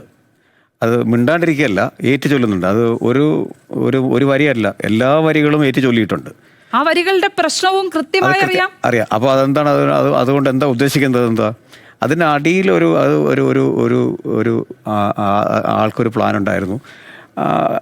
അദ്ദേഹം മുഖ്യമന്ത്രി ആയത് ആരുടെ സപ്പോർട്ടോടുകൂടിയുണ്ടെന്ന് അറിയാം. ആ കമ്മ്യൂണിറ്റിയുടെ സപ്പോർട്ട് വളരെ പ്രകടമായിട്ട് വന്നു കഴിഞ്ഞപ്പോൾ അദ്ദേഹം റെപ്രസെൻ്റ് ചെയ്യുന്ന കമ്മ്യൂണിറ്റീനെ എല്ലാം ഉൾക്കൊള്ളണം, എനിക്കതിൽ നിന്ന് ഞാൻ വ്യത്യസ്തനല്ല എന്ന് പ്രകടമായി പറയുന്ന ഒരു തുറന്നു കാണിക്കുന്ന ഒരു നിലപാടായിരുന്നത്. ഞാൻ ഹിന്ദുക്കളെ റെപ്രസെൻ്റ് ചെയ്യുന്ന ഒരു CM കൂടിയാണ്. ഞാൻ മുസ്ലിം സമുദായത്തെ മാത്രമല്ല, മുസ്ലിം സമുദായമാണ് എന്നെ CM ആക്കിയത്. അത് പ്രകടമായിട്ട് കേരളം അറിഞ്ഞു. അതുമാത്രമല്ലാണ്ട് ഞാൻ ഹിന്ദുക്കളെയും റെപ്രസെൻ്റ് ചെയ്യുന്ന ഒരു CM ആണെന്നുള്ളത് കൃത്യമായിട്ട്, അത് നിങ്ങൾ എങ്ങനെയാണേലും വായിച്ചു, എനിക്കത് പ്രശ്നമല്ല എന്ന് ക്ലാരിറ്റിയിൽ ഉള്ള ഒരു ബോഡി ലാംഗ്വേജും കാണിച്ചത്. അതെല്ലാം കൃത്യമായിരുന്നത്. മാത്രമല്ല ഈ PM ശ്രീ വിഷയത്തിൽ RSSുമായി ഡീലുണ്ട് CPM എന്ന് പറഞ്ഞ് ഇതിലൊക്കെ സതീശന് ഉയർത്തിയ വാദങ്ങൾ, തെരഞ്ഞെടുപ്പ് പ്രചാരണ വേദികളിൽ നടത്തിയ പ്രസംഗങ്ങൾ, ഇതെല്ലാം നമുക്ക് ഓർമ്മയുണ്ട്. ആ VD സതീശനാണ് യാതൊരു പ്രശ്നവുമില്ലാതെ അനുസരണയുള്ള കുട്ടിയെ പോലെ വന്ദേമാതരത്തിനൊപ്പം ചുണ്ടനക്കി നിൽക്കുന്നത്. അതുകൊണ്ടാണ് ഇത് ഒട്ടും തന്നെ അബദ്ധം പറ്റിയതല്ല. അബദ്ധം പറ്റിയതാണെങ്കിൽ ആദ്യം ഒരു തവണയല്ലേ അബദ്ധം പറ്റുകയുള്ളൂ, രണ്ടാമതും അത് ആവർത്തിക്കപ്പെടുകയാണല്ലോ, അവസാനവും അത് ആവർത്തിക്കുകയാണല്ലോ. അറിയാം ഇനി ഗവർണറുടെ പരിപാടികൾ ഉണ്ടാകുമ്പോൾ ഇനിയും എന്താണ് സംഭവിക്കുന്നത്, അദ്ദേഹം വിയോജിക്കുമോ, ഇതൊക്കെ നമ്മൾ കാത്തിരിക്കുകയാണ്. മതേതര കേരളം കാത്തിരിക്കുകയാണ്. ഇന്ന് അദ്ദേഹം പറയുകയുണ്ടായി, മതേതരത്വത്തിനെതിരായ ഒരു നീക്കവും അനുവദിക്കില്ല എന്ന് വീണ്ടും വീണ്ടും ആവർത്തിച്ച് പറയുകയാണ്. ഇതൊക്കെ ചെയ്തതിന് ശേഷവും അവിടെയാണ് നമുക്കിത് പരിഹാസ്യമായി തോന്നുന്നത്. സുജയ, മറ്റൊരു കാര്യം കൂടി, ഈ പൂക്കി വിളികൾക്കിടയിൽ മറ്റൊരു കാര്യം കൂടി എനിക്ക് ഓർമ്മിപ്പിക്കണം എന്ന് തോന്നുന്നു. VD സതീശന് നിലപാടുകളുടെ രാജകുമാരനാക്കിയതിൽ പല വിഷയങ്ങളുണ്ട്. അതിൽ രാഹുൽ മാങ്കൂട്ടത്തിനെതിരെ അദ്ദേഹം എടുത്ത നിലപാടുമുണ്ട്. അതിലേക്ക് വഴിവെച്ചത് എന്താണ്? റിനി ആൻ ജോർജ് എന്ന് പറയുന്ന പെൺകുട്ടി സധൈര്യം വന്ന് തുറന്നു പറഞ്ഞ ചില കാര്യങ്ങൾ. അതിനുശേഷമാണ് അതിജീവിതകൾ ഒന്നൊന്നായി വരികയും പരാതി കൊടുക്കുന്ന സാഹചര്യവും ഒക്കെ ഉണ്ടായത്. ആ പെൺകുട്ടി റിനി ആൻ ജോർജ് അവിടെ സത്യപ്രതിജ്ഞാ വേദിയിൽ എത്തിയപ്പോൾ എന്താണ് സംഭവിച്ചത്? അവരെ ഒരു കൂട്ടം ആളുകൾ ചേർന്ന് കൂക്കി വിളിക്കുകയാണ്. തുടർന്ന് നമ്മൾ കണ്ടത് എന്താണ്? വളരെ പ്രധാനപ്പെട്ട കോൺഗ്രസ് ഐഡികളിൽ നിന്ന്, അവർ വെറും ഫേക്ക് ആയിട്ടുള്ള ഐഡികളല്ല, വെറുതെ വെട്ടുകിളി കൂട്ടങ്ങളല്ല, അവർക്ക് കൃത്യമായ മുഖമുണ്ട്. വിജിൽ മോഹനെ പോലുള്ള യൂത്ത് കോൺഗ്രസിന്റെ കണ്ണൂർ ജില്ലാ അധ്യക്ഷനെ പോലുള്ളവരുടെ ഭാഗത്ത് നിന്ന്, ജിൻഡോ ജോണിനെ പോലുള്ളവരുടെ ഭാഗത്ത് നിന്ന് എങ്ങനെയാണ് ഈ പെൺകുട്ടിക്ക് VIP പാസ് കിട്ടിയത് എന്ന് ചോദിച്ചുകൊണ്ട് സോളാർ കേസിലെ പരാതിക്കാരിയുടെ പേര് പറഞ്ഞ്, അതുപോലെയാണ് ഇവർ ഇങ്ങനെ മന്ത്രി ഓഫീസുകളിലേക്ക് മന്ത്രിമാരുടെ, മുഖ്യമന്ത്രിമാരുടെയൊക്കെ സ്റ്റാഫിനെ സ്വാധീനിക്കും, അവർക്ക് മെസ്സേജ് അയക്കും.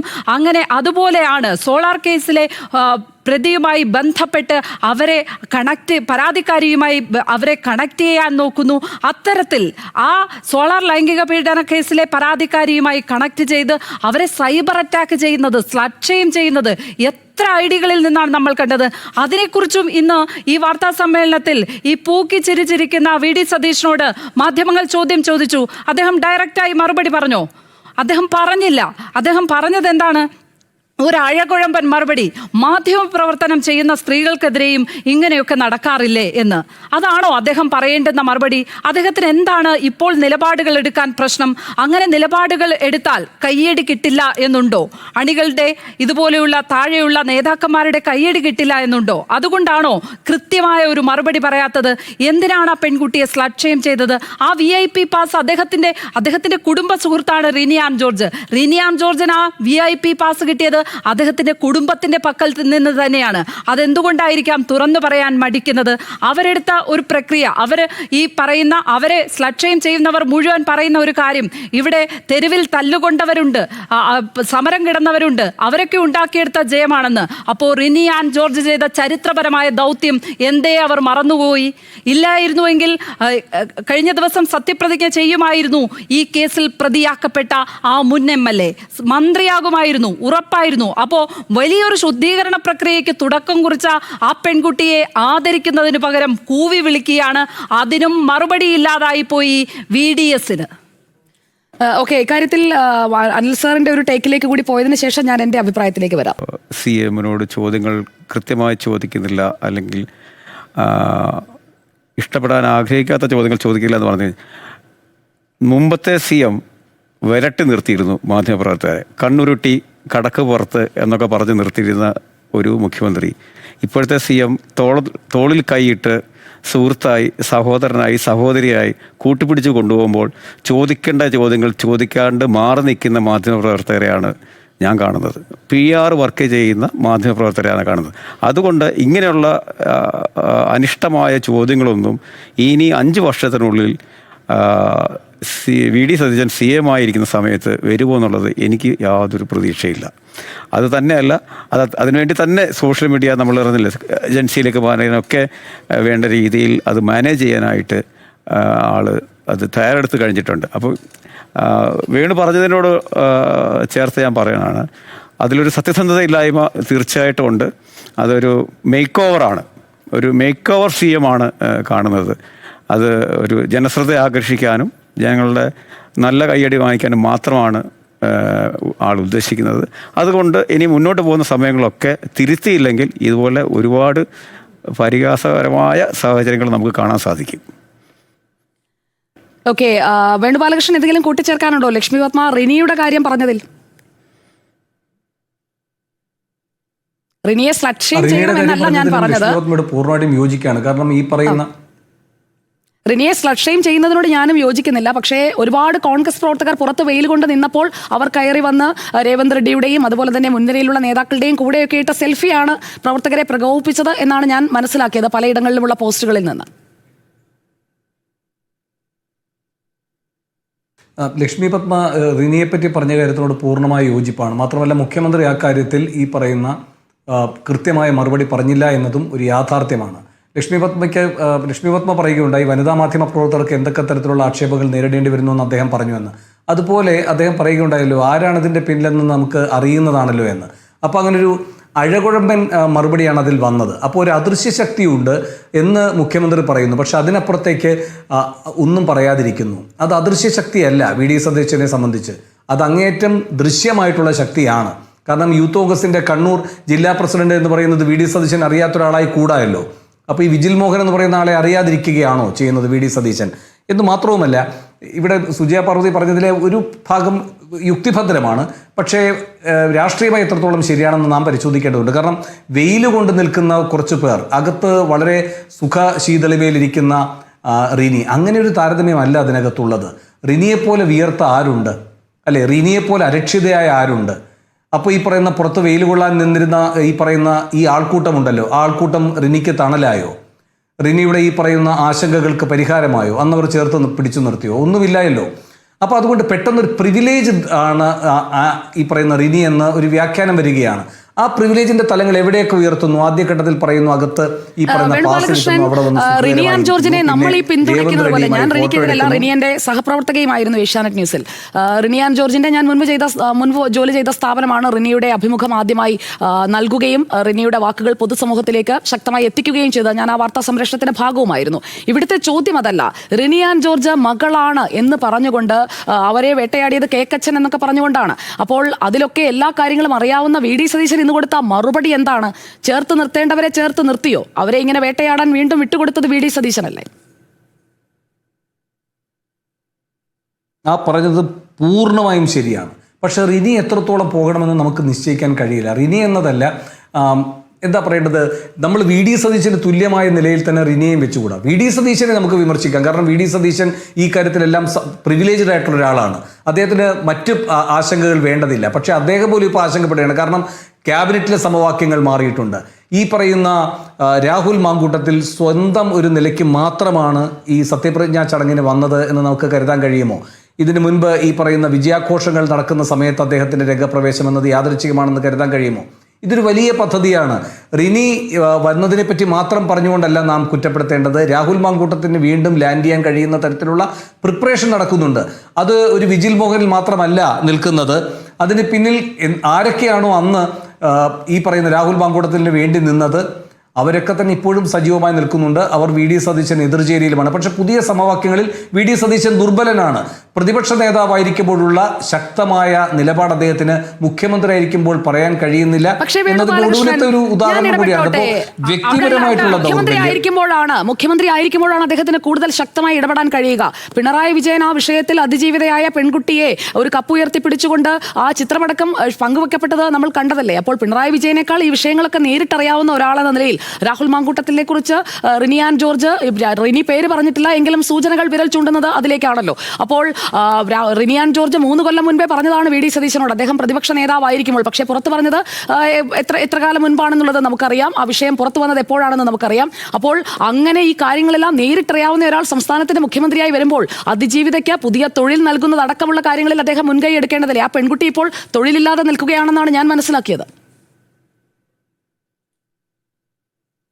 ഒരു സംശയവുമില്ല, താങ്കൾ പറയുന്ന കാര്യങ്ങളൊക്കെ വളരെ ശരിയാണ്. എന്ന് മാത്രമല്ല, ഇപ്പോൾ സുജയ പറഞ്ഞത് ശരിയായി പറഞ്ഞതുപോലെ ഇതിനെപ്പറ്റി മുന്നറിവുകൾ ഉണ്ടായിരുന്നു വി ഡി സതീശന്. ആ ഘട്ടത്തിൽ വി ഡി സതീശൻ ആ കാര്യങ്ങളിൽ എന്താണോ ഒരു പിൻവാങ്ങി നിന്നിട്ടുള്ള സമീപനം സ്വീകരിച്ചത്, അതിനെ ഒരു തരത്തിൽ ന്യായീകരിക്കാൻ കഴിയില്ല. വി ഡി സതീശൻ എന്ത് പരിമിതിയാണ്? സമാനമായ പരിമിതികൾ മുഖ്യമന്ത്രി ആയിരിക്കുമ്പോഴും അദ്ദേഹത്തിനുണ്ട്. ഇപ്പൊ പിണറായി വിജയൻ മുഖ്യമന്ത്രി ആയിരിക്കുമ്പോഴും അല്ലാത്തപ്പോഴും ഒക്കെ കൃത്യമായ നിലപാടുകൾ എടുക്കുന്നുണ്ട്. സ്വാഭാവികമായിട്ടും പാർട്ടിയിൽ അദ്ദേഹത്തിന് ആധിപത്യമുണ്ട്, ഭരണത്തിൽ അദ്ദേഹത്തിന് ആധിപത്യമുണ്ട്. നമ്മൾ ചില ഘട്ടങ്ങളിലൊക്കെ പറയില്ലേ ലെയിം ഡക്ക് ഗവൺമെൻറ് എന്ന്, അത് മുടന്തി നടക്കുന്ന ഗവൺമെൻറ് എന്ന് പറയില്ലേ, അതുപോലെ മുടന്തി നടക്കുന്ന ഒരു മുഖ്യമന്ത്രി ആയിരിക്കുന്നു വി ഡി സതീശൻ എന്ന് അദ്ദേഹം തന്നെ സ്വയം സമ്മതിക്കുകയാണ് ഇത്തരം പ്രതികരണങ്ങളിലൂടെ. ഞാൻ പറഞ്ഞ നേരത്തെ ഒരു കാര്യം കൂടെ വേഗം ഒന്ന് നിർത്താം. ഈ പറയുന്ന VIP പാസ് കിട്ടുന്നു എന്ന് പറയുന്നതിൽ സംശയം, അത് ചില ഓഫീസുകളിലെ തൽപരരായ ചില ആളുകൾ സംഘടിപ്പിച്ചു കൊടുക്കുന്നതാണെന്ന് പറഞ്ഞുകൊണ്ട് ഈ ഓഫീസുമായി ബന്ധപ്പെട്ട് ഒരു പുതിയ കഥ ഉണ്ടാക്കി വരുന്നു. അങ്ങനെ ഓഫീസിലേക്കാണ് ഇനി അടുത്തതായി റിനി പോകാൻ പോകുന്നതെന്ന ഒരു ധാരണ ഉണ്ടാക്കാൻ ശ്രമിക്കുന്നു. രേവന്ത് റെഡ്ഡിയുമായിട്ടുള്ള ഫോട്ടോ, പിന്നെ അടുത്തത് ഈ പറയുന്ന അവതാരമായി അവർ മാറുമെന്ന് പറയുന്നു. അപ്പോൾ ഇതെല്ലാം ഒരു ആഖ്യാനമാണ്. അപ്പോൾ യഥാർത്ഥത്തിൽ റിനിയെ ഇനി നാളെ എങ്ങനെയാണ് സമൂഹം കാണേണ്ടത് എന്ന സെൻസർഷിപ്പ് തന്നെ ഇവിടെ ഏർപ്പെടുത്തുകയാണ്. ഇനി റിനിക്ക് സെക്രട്ടേറിയറ്റിലേക്ക് എത്താൻ കഴിയുമോ? നമ്മൾ ആലോചിക്കണം. റിനി ഈ പറയുന്ന വളരെ പ്രിവിലേജ്ഡ് ആണ് എന്ന് പറയുമ്പോൾ റിനിക്ക് ഈ പറയുന്ന അതൊരു റിനിയുടെ മാത്രം പ്രശ്നമല്ലാതാകുന്നത് അവിടെയാണ് അല്ലേ? അതൊരു റിനിയുടെ മാത്രം പ്രശ്നമല്ല. ഇനി ഒരു പെൺകുട്ടി, തീർച്ചയായിട്ടും അതെ. അതുകൊണ്ടാണ് ഞാൻ പറഞ്ഞത് അവർക്ക് പൊതുപ്രവർത്തകരെ കാണാൻ, അതെ തീർച്ചയായിട്ടും അതെ, അവർക്കൊരു പൊതുപ്രവർത്തകനെ കാണാനോ ഒരു ഭരണാധികാരിയെ കാണാനോ അല്ലെങ്കിൽ സമാനമായ എന്തെങ്കിലും വിഷയങ്ങൾ അനുഭവിക്കുന്നവരുമായി മുഖ്യമന്ത്രിയെ പോയെന്ന് കാണാനോ കഴിയില്ല. കാരണം അധികാരത്തിന്റെ ഏതെങ്കിലും ഒരു കേന്ദ്രത്തിലേക്ക് ജനാധിപത്യപരമായ അവകാശം ഉള്ള ഒരു വ്യക്തി എന്ന നിലയിൽ അവർക്ക് കടന്നു ചെല്ലാൻ കഴിയാത്ത തരത്തിലുള്ള ഒരു ദുർവ്യാഖ്യാനത്തിലുള്ള അന്തരീക്ഷം ഉടനെ തന്നെ ഉണ്ടാക്കി കഴിഞ്ഞു. ഇനി റിനി എവിടെ പോവുകയാണെങ്കിൽ റിനി എന്ന് പറയുന്നത് സ്വപ്ന സുരേഷോ അല്ലെങ്കിൽ സരിതയോ പോലെ ഒരു ആളാണ് എന്ന രൂപത്തിൽ അതിനെ ചിത്രീകരിക്കുകയാണ് ചെയ്യുന്നത്. ഇത് ആരും നാവ് ഉയർത്തിക്കൂടാ ഒരാൾ അധികാരമില്ലാതെ ഇരിക്കുമ്പോഴും എന്ന് പറയുന്നത് കൂടുതൽ അപകടകരമാണ്. അവിടെ അധികാരമുള്ളൊരു മുഖ്യമന്ത്രി പോലും അധികാരമില്ലാത്ത ഒരാളിനെ ഭയക്കേണ്ട സാഹചര്യം വരുന്നു എന്നത് കൂടുതൽ അപകടകരമാണ്. അത് വെറും നിഷ്കളങ്കമായി കരുതാനും കഴിയില്ല. അധികാരത്തിലുള്ള ഒരു മുഖ്യമന്ത്രിയായ വി ഡി സതീശൻ എന്തിനാണ് അധികാരമില്ലാത്ത MLA അല്ലാത്ത കോൺഗ്രസ് എന്ന പാർട്ടിക്ക് പുറത്തു നിൽക്കുന്ന രാഹുൽ മാങ്കൂട്ടത്തിലിനെ ഭയക്കുന്നത്? മടിയിൽ കനമുള്ളവനല്ലേ ഭയക്കേണ്ടതുള്ളൂ? അതിനൊക്കെ മുഖ്യമന്ത്രിയാണ് മറുപടി പറയേണ്ടത്. പക്ഷെ ഒരു കാര്യം ഉറപ്പാണ്, ഈ റിനി എന്ന് പറയുന്നയാളെ ഈ രൂപത്തിൽ ഈ ഡീമണൈസ് ചെയ്യാൻ നമ്മൾ പറയില്ലേ, അവരെ എല്ലാ രൂപത്തിലും ഒരു എന്താ പറയേണ്ടത് സോഷ്യൽ ഔട്ട്കാസ്റ്റ് ആക്കുക, പൊളിറ്റിക്കൽ ഔട്ട്കാസ്റ്റ് ആക്കുക, അഭിപ്രായം പറയുന്നവരെ മുഴുവൻ ഔട്ട്കാസ്റ്റ് ആക്കുക എന്ന് പറയുന്നൊരു വലിയ പദ്ധതിയാണിത്. ഇപ്പോൾ റിനിക്കിലൂടെ ലക്ഷ്മി പത്മ ശരിയായി പറഞ്ഞതുപോലെ സന്ദേശം കൊടുക്കുന്നത് മറ്റു പലർക്കുമാണ്. ഇപ്പൊ ഈ പറയുന്ന നിങ്ങൾ ഒരു കോൺഗ്രസ് പ്രവർത്തകനോ നേതാവിനോ ഇനി MLA യോ മന്ത്രിയോ ആരുമായിക്കൊള്ളട്ടെ, അവർക്കെതിരെ നിങ്ങൾക്ക് എന്തെങ്കിലും പ്രശ്നമുണ്ടെങ്കിൽ നിങ്ങളത് പറയരുത്. പറഞ്ഞാൽ നിങ്ങളെ ചിത്രീകരിക്കുന്നത് ഇന്ന ആളായിട്ടായിരിക്കും പറയുക. ഞാൻ ആ പേരിനെ മോശമായി പറയുകയല്ല, പക്ഷേ നിങ്ങളെ ഒരു പ്രത്യേക ബിംബമാക്കും, നിങ്ങളെ ആ വിധത്തിൽ ചിത്രീകരിക്കും. അപ്പോൾ ഏത് പെൺകുട്ടിക്കാണ് ധൈര്യപൂർവ്വം കടന്നു വന്ന് ഇവിടെ ഒരു പരാതി കൊടുക്കാൻ? ഇന്നത്തെ വാർത്താ സമ്മേളനത്തിൽ ബോൾഡായ ഒരു സ്റ്റേറ്റ്മെന്റ് വടശ്ശേരി ദാമോദര മേനോൻ സതീശൻ നടത്തിയിരുന്നെങ്കിൽ അത് എത്ര ക്ലെവർ ആയിട്ടുള്ള ഒരു മൂവ് ആകുമായിരുന്നു. എല്ലാ തരത്തിലുമുള്ള ആക്രമണങ്ങൾക്ക് ഒരു തടയിടലായിരിക്കില്ലേ? അപ്പോൾ ബാക്കി കാര്യങ്ങളൊക്കെ പറയാനറിയാം, നിലപാടെടുക്കാൻ അറിയാം, നിലപാടിന്റെ രാജകുമാരൻ എന്ന ടൈറ്റിൽ സ്വന്തമാക്കാൻ അറിയാം, പൂക്കി CM ആകാൻ അറിയാം. പക്ഷെ പറയേണ്ട കാര്യങ്ങൾ പറയേണ്ട സമയത്ത് പറയേണ്ടതുപോലെ പറയാൻ മടി എന്താണ്? അപ്പോൾ യഥാർത്ഥത്തിൽ ഫേക്ക് ആണോ ഒറിജിനൽ ആണോ? സുജയ്, ഇതിനകത്ത് മറ്റൊരു കാര്യം കൂടിയുണ്ട്. തെരഞ്ഞെടുപ്പ് പ്രചാരണ സമയത്ത് മുഖ്യമന്ത്രിയുമായി ഇദ്ദേഹം ഒരു ഈ അവൾക്കൊപ്പം ആരാണ് എന്ന കാര്യത്തിൽ ഒരു തർക്കം നടക്കുന്നുണ്ടായിരുന്നു. ആ കപ്പിൽ പേര് രേഖപ്പെടുത്തിയത് അത് യാദൃച്ഛികമായാണെന്ന് മുഖ്യമന്ത്രി പറയുന്നു. അത് വലിയ തോതിൽ കോൺഗ്രസ് ഹാൻഡിലുകൾ അതിനെതിരെ ആക്രമണം നടത്തുന്നു. അപ്പോൾ പ്രതിപക്ഷ നേതാവ് പറയുന്നുണ്ടായിരുന്നു, ശരിയായി അവൾക്കൊപ്പം ആരാണ് നിൽക്കുന്നതെന്ന് നമുക്ക് കാണാം എന്ന് പറയുന്ന വെല്ലുവിളിയായിരുന്നു. പിന്നീട് മുഖ്യമന്ത്രി അതിന് മറുപടി പറയുന്നതൊക്കെ കണ്ടു. ഞാൻ എല്ലായ്പ്പോഴും അവൾക്കൊപ്പമാണ്, അതിന് ഒപ്പമുള്ള നടപടി സ്വീകരിച്ചു എന്നൊക്കെ അന്നത്തെ മുഖ്യമന്ത്രി പിണറായി വിജയൻ പറയുന്നത് കണ്ടതാണ്. അന്ന് പിണറായി വിജയനുമായി വാഗ്വാദം നടത്തിയ വി ഡി സതീശനെ അല്ല നമ്മൾ ഇന്ന് ആ വാർത്താ സമ്മേളനത്തിൽ കണ്ടത്. അവിടെ ഒരു അഴകുഴമ്പൻ മറുപടി, ഒരു നിലപാടുകളുടെ രാജകുമാരന് മറുപടിയേ ഉണ്ടായിരുന്നില്ല, ഒരു നിലപാടും ഉണ്ടായിരുന്നില്ല. വെറുതെ ഉരുണ്ട് കളിക്കുകയായിരുന്നു ആ ചോദ്യത്തിന് മുന്നിൽ. നമുക്ക് ഇടവേളയ്ക്ക് ശേഷം വന്ദേ മാതരത്തിലേക്ക് തന്നെ തിരിച്ചു വരണം. അതിൽ പല കാര്യങ്ങളും പറയാനുണ്ട്. ഞാൻ എന്റെ ടേക്കിലേക്ക് എത്തിയുമില്ല. അതിലൊരു പക്ഷേ തർക്കവും ഉണ്ടാകാൻ സാധ്യതയുണ്ട്.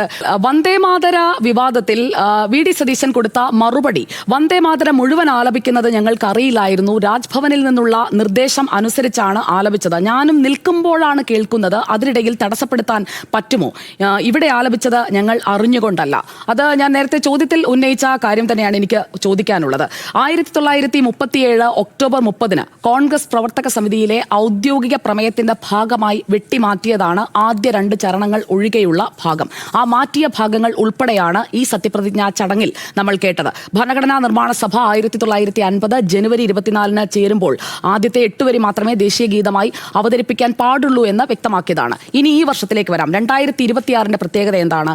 വന്ദേ മാതരത്തിന്റെ 150ാം വാർഷികമാണ്. ആ വാർഷികവുമായി ബന്ധപ്പെട്ട് കേന്ദ്ര സർക്കാർ ഇറക്കിയ ഒരു സർക്കുലറുണ്ട്. ആ സർക്കുലർ പത്രങ്ങളും ആനുകാലികങ്ങളും പുസ്തകങ്ങളും സ്ഥിരമായി വായിക്കുന്ന വായനാകുതുകിയായ വി.ഡി. സതീശൻ എന്ന മുഖ്യമന്ത്രി വായിച്ചില്ലേ, അറിഞ്ഞില്ലേ? ഇങ്ങനെ ഒരു സർക്കുലർ വന്നത് അദ്ദേഹത്തിന് അറിയില്ലായിരുന്നു. ഞാൻ ആദ്യമായിട്ടാണ്, നടാടെയാണ് ഇത് കേൾക്കുന്നത്, നിൽക്കുമ്പോഴാണ് കേട്ടത് എന്ന് പറയുന്നത് അത് നുണയാണ്, പച്ചക്കള്ളമാണ് വി.ഡി. സതീശൻ അവിടെ പറഞ്ഞത്. 2026 ജനുവരി അവസാനവും ഫെബ്രുവരിയിലും രാജ്യത്തെ എല്ലാ മാധ്യമങ്ങളിലും ഈ വാർത്ത വന്നതാണ്. രാജ്യത്ത് ഔദ്യോഗിക ചടങ്ങുകളിൽ വന്ദേ മാതരം ആലപിക്കണമെന്ന നിർദ്ദേശവുമായി കേന്ദ്ര ആഭ്യന്തര മന്ത്രാലയത്തിന്റെ ഉത്തരവ് കോട്ട് ചെയ്തുകൊണ്ടാണ് 6 ഖണ്ഡികകൾ ഉൾപ്പെട്ട 3 മിനിറ്റും 10 സെക്കൻഡും ദൈർഘ്യമുള്ള പതിപ്പാണ് ആലപിക്കേണ്ടത്. അത് ആലപിക്കേണ്ട സാഹചര്യങ്ങൾ കൂടി ആ സർക്കുലറിൽ പറയുന്നുണ്ട്. ദേശീയ പതാക ഉയർത്തുമ്പോഴും രാഷ്ട്രപതിയുടെയും ഗവർണർമാരുടെയും സാന്നിധ്യമുള്ള ഔദ്യോഗിക ചടങ്ങുകളിലും ആലപിക്കണം എന്നുള്ളതാണ് 28 പേജ് വരുന്ന ജനുവരി 28 കേന്ദ്ര ആഭ്യന്തര മന്ത്രാലയം പുറത്തിറക്കിയ സർക്കുലറിലുള്ളത്. ഇത് കണ്ടിട്ടില്ലെങ്കിൽ ഇനിയെങ്കിലും മുഖ്യമന്ത്രി അതൊന്ന് കാണണം, വായിക്കണം, നുണ പറയുന്നത് നിർത്തണം. ഇനി വിഷയത്തിലേക്ക് വരാം. ബങ്കിംചന്ദ്ര ചാറ്റർജി രചിച്ച വന്ദേ മാതരത്തിലെ വരികൾക്ക് കുഴപ്പമുണ്ടോ? ആ വരികൾ വി.ഡി. സതീശൻ ചൊല്ലിയത് യാദൃശ്ചികമാണോ? യാദൃശ്ചികമല്ല. ആ വരികൾ പഠിച്ചു തന്നെയാണ് അദ്ദേഹം പാടിയത്. അല്ലാതെ പെട്ടെന്ന് കേട്ട ഒരു കാര്യം ഏറ്റുപാടാൻ എങ്ങനെയാണ് സാധിക്കുക? ഇനി അതിന്റെ എന്താണ് ആ വരികളുടെ കുഴപ്പമായി ഇപ്പോൾ P.A. മുഹമ്മദ് റിയാസാണ് ആ വിഷയം ഉയർത്തിയത്. പറയുന്നത് എന്തുകൊണ്ടാണ്? ഒന്നാമത്തെ ചരണം, ദേശീയ ഗീതമായ വന്ദേ മാതരത്തിന്റെ ഒന്നാമത്തെ ചരണം, വന്ദേ മാതരം സുജലാം സുഫലാം മലയജ ശീതളാം സസ്യശ്യാമളാം വന്ദേ മാതരം. ആ വരിക്ക് നല്ല ജലങ്ങളും ഫലങ്ങളും തണുത്ത കാറ്റുമുള്ള മാതൃഭൂമിയെ വന്ദിക്കുന്നു എന്നതാണ്. രണ്ടാമത്തെ ചരണത്തിന്റെ അർത്ഥം മനോഹരമായ രാത്രികളും പൂക്കളും ഉള്ളവളെ, എല്ലാവർക്കും സുഖവും വരങ്ങളും നൽകുന്ന അമ്മയെ, ഞാൻ നിങ്ങളെ വന്ദിക്കുന്നു. മൂന്നാമത്തെ ചരണം, അവിടെ മുതലാണ് ഈ ചൂണ്ടിക്കാട്ടുന്ന പ്രശ്നം. എനിക്കതൊരു പ്രശ്നമായി തോന്നുന്നില്ല, കാരണം ആ വരികളിൽ എന്തെങ്കിലും അപകടമുള്ളതായി ഞാൻ കരുതുന്നുമില്ല. പക്ഷേ അവിടെ മുഖ്യമന്ത്രി മതേതരത്വത്തിന്റെ അപ്പോസ്തലനായി വിശേഷിപ്പിക്കപ്പെടുന്ന വി.ഡി. സതീശന് ആ മൂന്നാമത്തെ ചരണത്തിൽ, കോൺഗ്രസ് പാർട്ടി വേണ്ടെന്ന് വെച്ച മൂന്നാമത്തെ ചരണത്തിൽ പ്രശ്നമില്ല എന്ന് പറഞ്ഞത് അത് കൃത്യമായ ലക്ഷ്യത്തോടെയാണ്, ഗൂഢലക്ഷ്യത്തോടെയാണ്, ആത്മാർത്ഥതയോടുകൂടിയല്ല, ഗൂഢലക്ഷ്യത്തോടെയാണ്. മൂന്നാമത്തെ ചരണം, കോടിക്കണക്കിന് കണ്ഠങ്ങളിൽ നിന്നുയരുന്ന സിംഹനാദവും വാളുകളുമുള്ള അമ്മയെ, ഞങ്ങളെ രക്ഷിക്കുന്നവളെ, ശത്രു സൈന്യത്തെ തടയുന്നവളായ അമ്മയെ വന്ദിക്കുന്നു എന്നുള്ളതാണ്. അതുപോലെ തന്നെയാണ് അഞ്ചാമത്തെ ചരണത്തിൽ, 10 കൈകളിൽ ആയുധമേന്തിയ ദുർഗാദേവിയും ലക്ഷ്മീദേവിയും സരസ്വതിയും നീ തന്നെയാണ്, ഞാൻ നിങ്ങളെ പ്രണമിക്കുന്നു എന്ന് പറയുന്നത്. അവിടെ ആ ഭാഗങ്ങൾ ലീഗ് അടക്കം എതിർത്തതാണ്. ഞാൻ ഇതിൽ ഏറ്റവും കൗതുകത്തോടെ നോക്കിക്കണ്ടത് മുസ്ലിം ലീഗിന്റെ 5 മന്ത്രിമാരും എഴുന്നേറ്റ് നിന്ന് ഈ വന്ദേ മാതരം കേട്ടതും പാടിയതും. അത് വന്ദേ മാതരത്തിന്റെ 150ാം വാർഷികത്തിലെ കാവ്യനീതിയായി തന്നെ വായിക്കപ്പെടേണ്ടതാണ്. ലീഗ് ഇതുവരെ ഇക്കാര്യത്തിൽ പ്രതികരിച്ചിട്ടുമില്ല. പറ്റിപ്പോയി സാറേ എന്ന മട്ടിലാണ് പാണക്കാട്ടേക്ക് ചെന്ന് പറഞ്ഞതെന്ന് വേണം മനസ്സിലാക്കാൻ. ലീഗ് എതിർത്തതാണ്. സ്വാതന്ത്ര്യത്തിന് മുൻപും സ്വാതന്ത്ര്യത്തിന് ശേഷവും ലീഗ് എതിർത്ത ഭാഗങ്ങളിൽ ഇപ്പോൾ ലീഗിന് എതിർപ്പില്ലാത്തത് എന്തുകൊണ്ടാണ്? ലീഗിന്റെ താല്പര്യപ്രകാരം മുഖ്യമന്ത്രിയായി വി.ഡി. സതീശൻ വന്നു എന്നുള്ള വ്യാഖ്യാനം അന്തരീക്ഷത്തിൽ നിൽക്കുമ്പോഴാണ് വന്ദേ മാതരം പൂർണ്ണമായി എല്ലാ ചരണങ്ങളും ആലപിക്കുന്നതും അത് കേട്ടു നിന്നിട്ടും ഒരു കുഴപ്പവുമില്ല എന്ന മട്ടിൽ അതിൽ പ്രതികരിക്കേണ്ട എന്ന് ലീഗ് വെക്കുന്നതും തികച്ചും യാദൃശ്ചികമല്ല. അത് മനഃപൂർവ്വം തന്നെയാണ്. പ്രതികരിച്ചാൽ വെട്ടിലാകുമെന്ന് ലീഗിനും ബോധ്യമായിട്ടുണ്ട്. അല്ലാത്ത പക്ഷം അല്ലാഹു അല്ലാതെ മറ്റൊരു ദൈവമില്ല എന്ന് പറയുന്ന മുസ്ലിം ലീഗ് എങ്ങനെയാണ് ഈ ഗാനം ഏറ്റുപാടുന്നത്, അവിടെ കണ്ടുനിന്നത്, കേട്ടുനിന്നത്? അപ്പോൾ അതിലൊരു മറുപടി P.K. കുഞ്ഞാലിക്കുട്ടിയും പറയേണ്ടതാണ്. വി.ഡി. സതീശൻ മാത്രമല്ല എന്നതാണ് ഇക്കാര്യത്തിലെ എൻ്റെ അഭിപ്രായം. ഈ വിഷയത്തിൽ ഒരു കാര്യം കൂടി പറഞ്ഞ് ഞാൻ അവസാനിപ്പിക്കാം. ഈ വിവാദത്തിലേക്ക് വരുമ്പോൾ മുസ്ലിം ലീഗ്, ഇന്ത്യൻ യൂണിയൻ മുസ്ലിം ലീഗ് പറയുന്ന പ്രധാനപ്പെട്ട കാര്യം വിഗ്രഹാരാധനയെ അനുകൂലിക്കുന്നില്ല എന്നതാണ്. വന്ദേ മാതരത്തിൽ മാതൃഭൂമിയെ ദേവതാ രൂപത്തിൽ തന്നെയാണ് കാണിച്ചിരിക്കുന്നത്. ആ വരികളുടെ അർത്ഥം അതുതന്നെയാണ്. അപ്പോൾ ആ ദേവതാ രൂപത്തെ അങ്ങനെ വാഴ്ത്തുന്ന ആ വരികളെ അംഗീകരിച്ച, അത് ഏറ്റുപാടിയ മുസ്ലിം ലീഗിന് ഒരു സല്യൂട്ട് നൽകാൻ കൂടി ഞാൻ ഈ ഘട്ടത്തിൽ ആഗ്രഹിക്കുകയാണ്. ഇങ്ങനെ വേണം മതേതരത്വം പുലരാൻ. ഏത് ദൈവത്തെ ആരാധിച്ചാലും അത് കേട്ട് സഹിഷ്ണുതയോടെ നിൽക്കാൻ ഇനിയും കഴിയട്ടെ മുസ്ലിം ലീഗിന് എന്നുള്ളതാണ് എൻ്റെ ടേക്ക്. ഏതെങ്കിലും തരത്തിൽ എതിർപ്പുണ്ടെങ്കിൽ വേണുഗോപാലകൃഷ്ണൻ.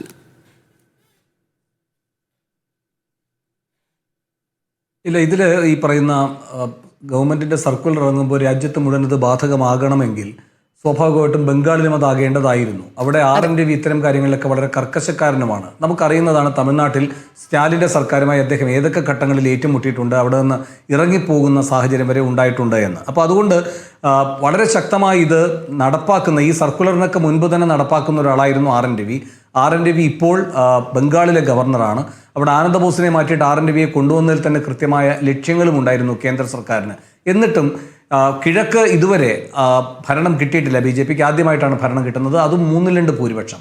അവിടെ ഈ സർക്കുലർ സുവേന്ദു അധികാരിയുടെ മുന്നിൽ വിലയില്ലാത്തതായി പോയത് എന്തുകൊണ്ട് എന്നത് വളരെ ഗൗരവത്തോടെ കാണേണ്ടതാണ്. ഇപ്പോൾ കുഞ്ഞാലിക്കുട്ടി പ്രതികരിക്കണം എന്ന് പറയുന്നത് പോലെയും പ്രതികരിക്കണം എന്ന് പറയുന്നത് പോലെയും സുവേന്ദു അധികാരി ഞാനൊന്ന് ഇടപെട്ടോട്ടെ. അതിൽ പ്രൈം മിനിസ്റ്റർ പങ്കെടുത്ത പരിപാടിയായിരുന്നു. അതിൻ്റെ പ്രോട്ടോകോൾ പ്രകാരം ഗവർണറുടെയും രാഷ്ട്രപതിയുടെയും പരിപാടികളിലാണ് ഇത് പറഞ്ഞിരിക്കുന്നത്.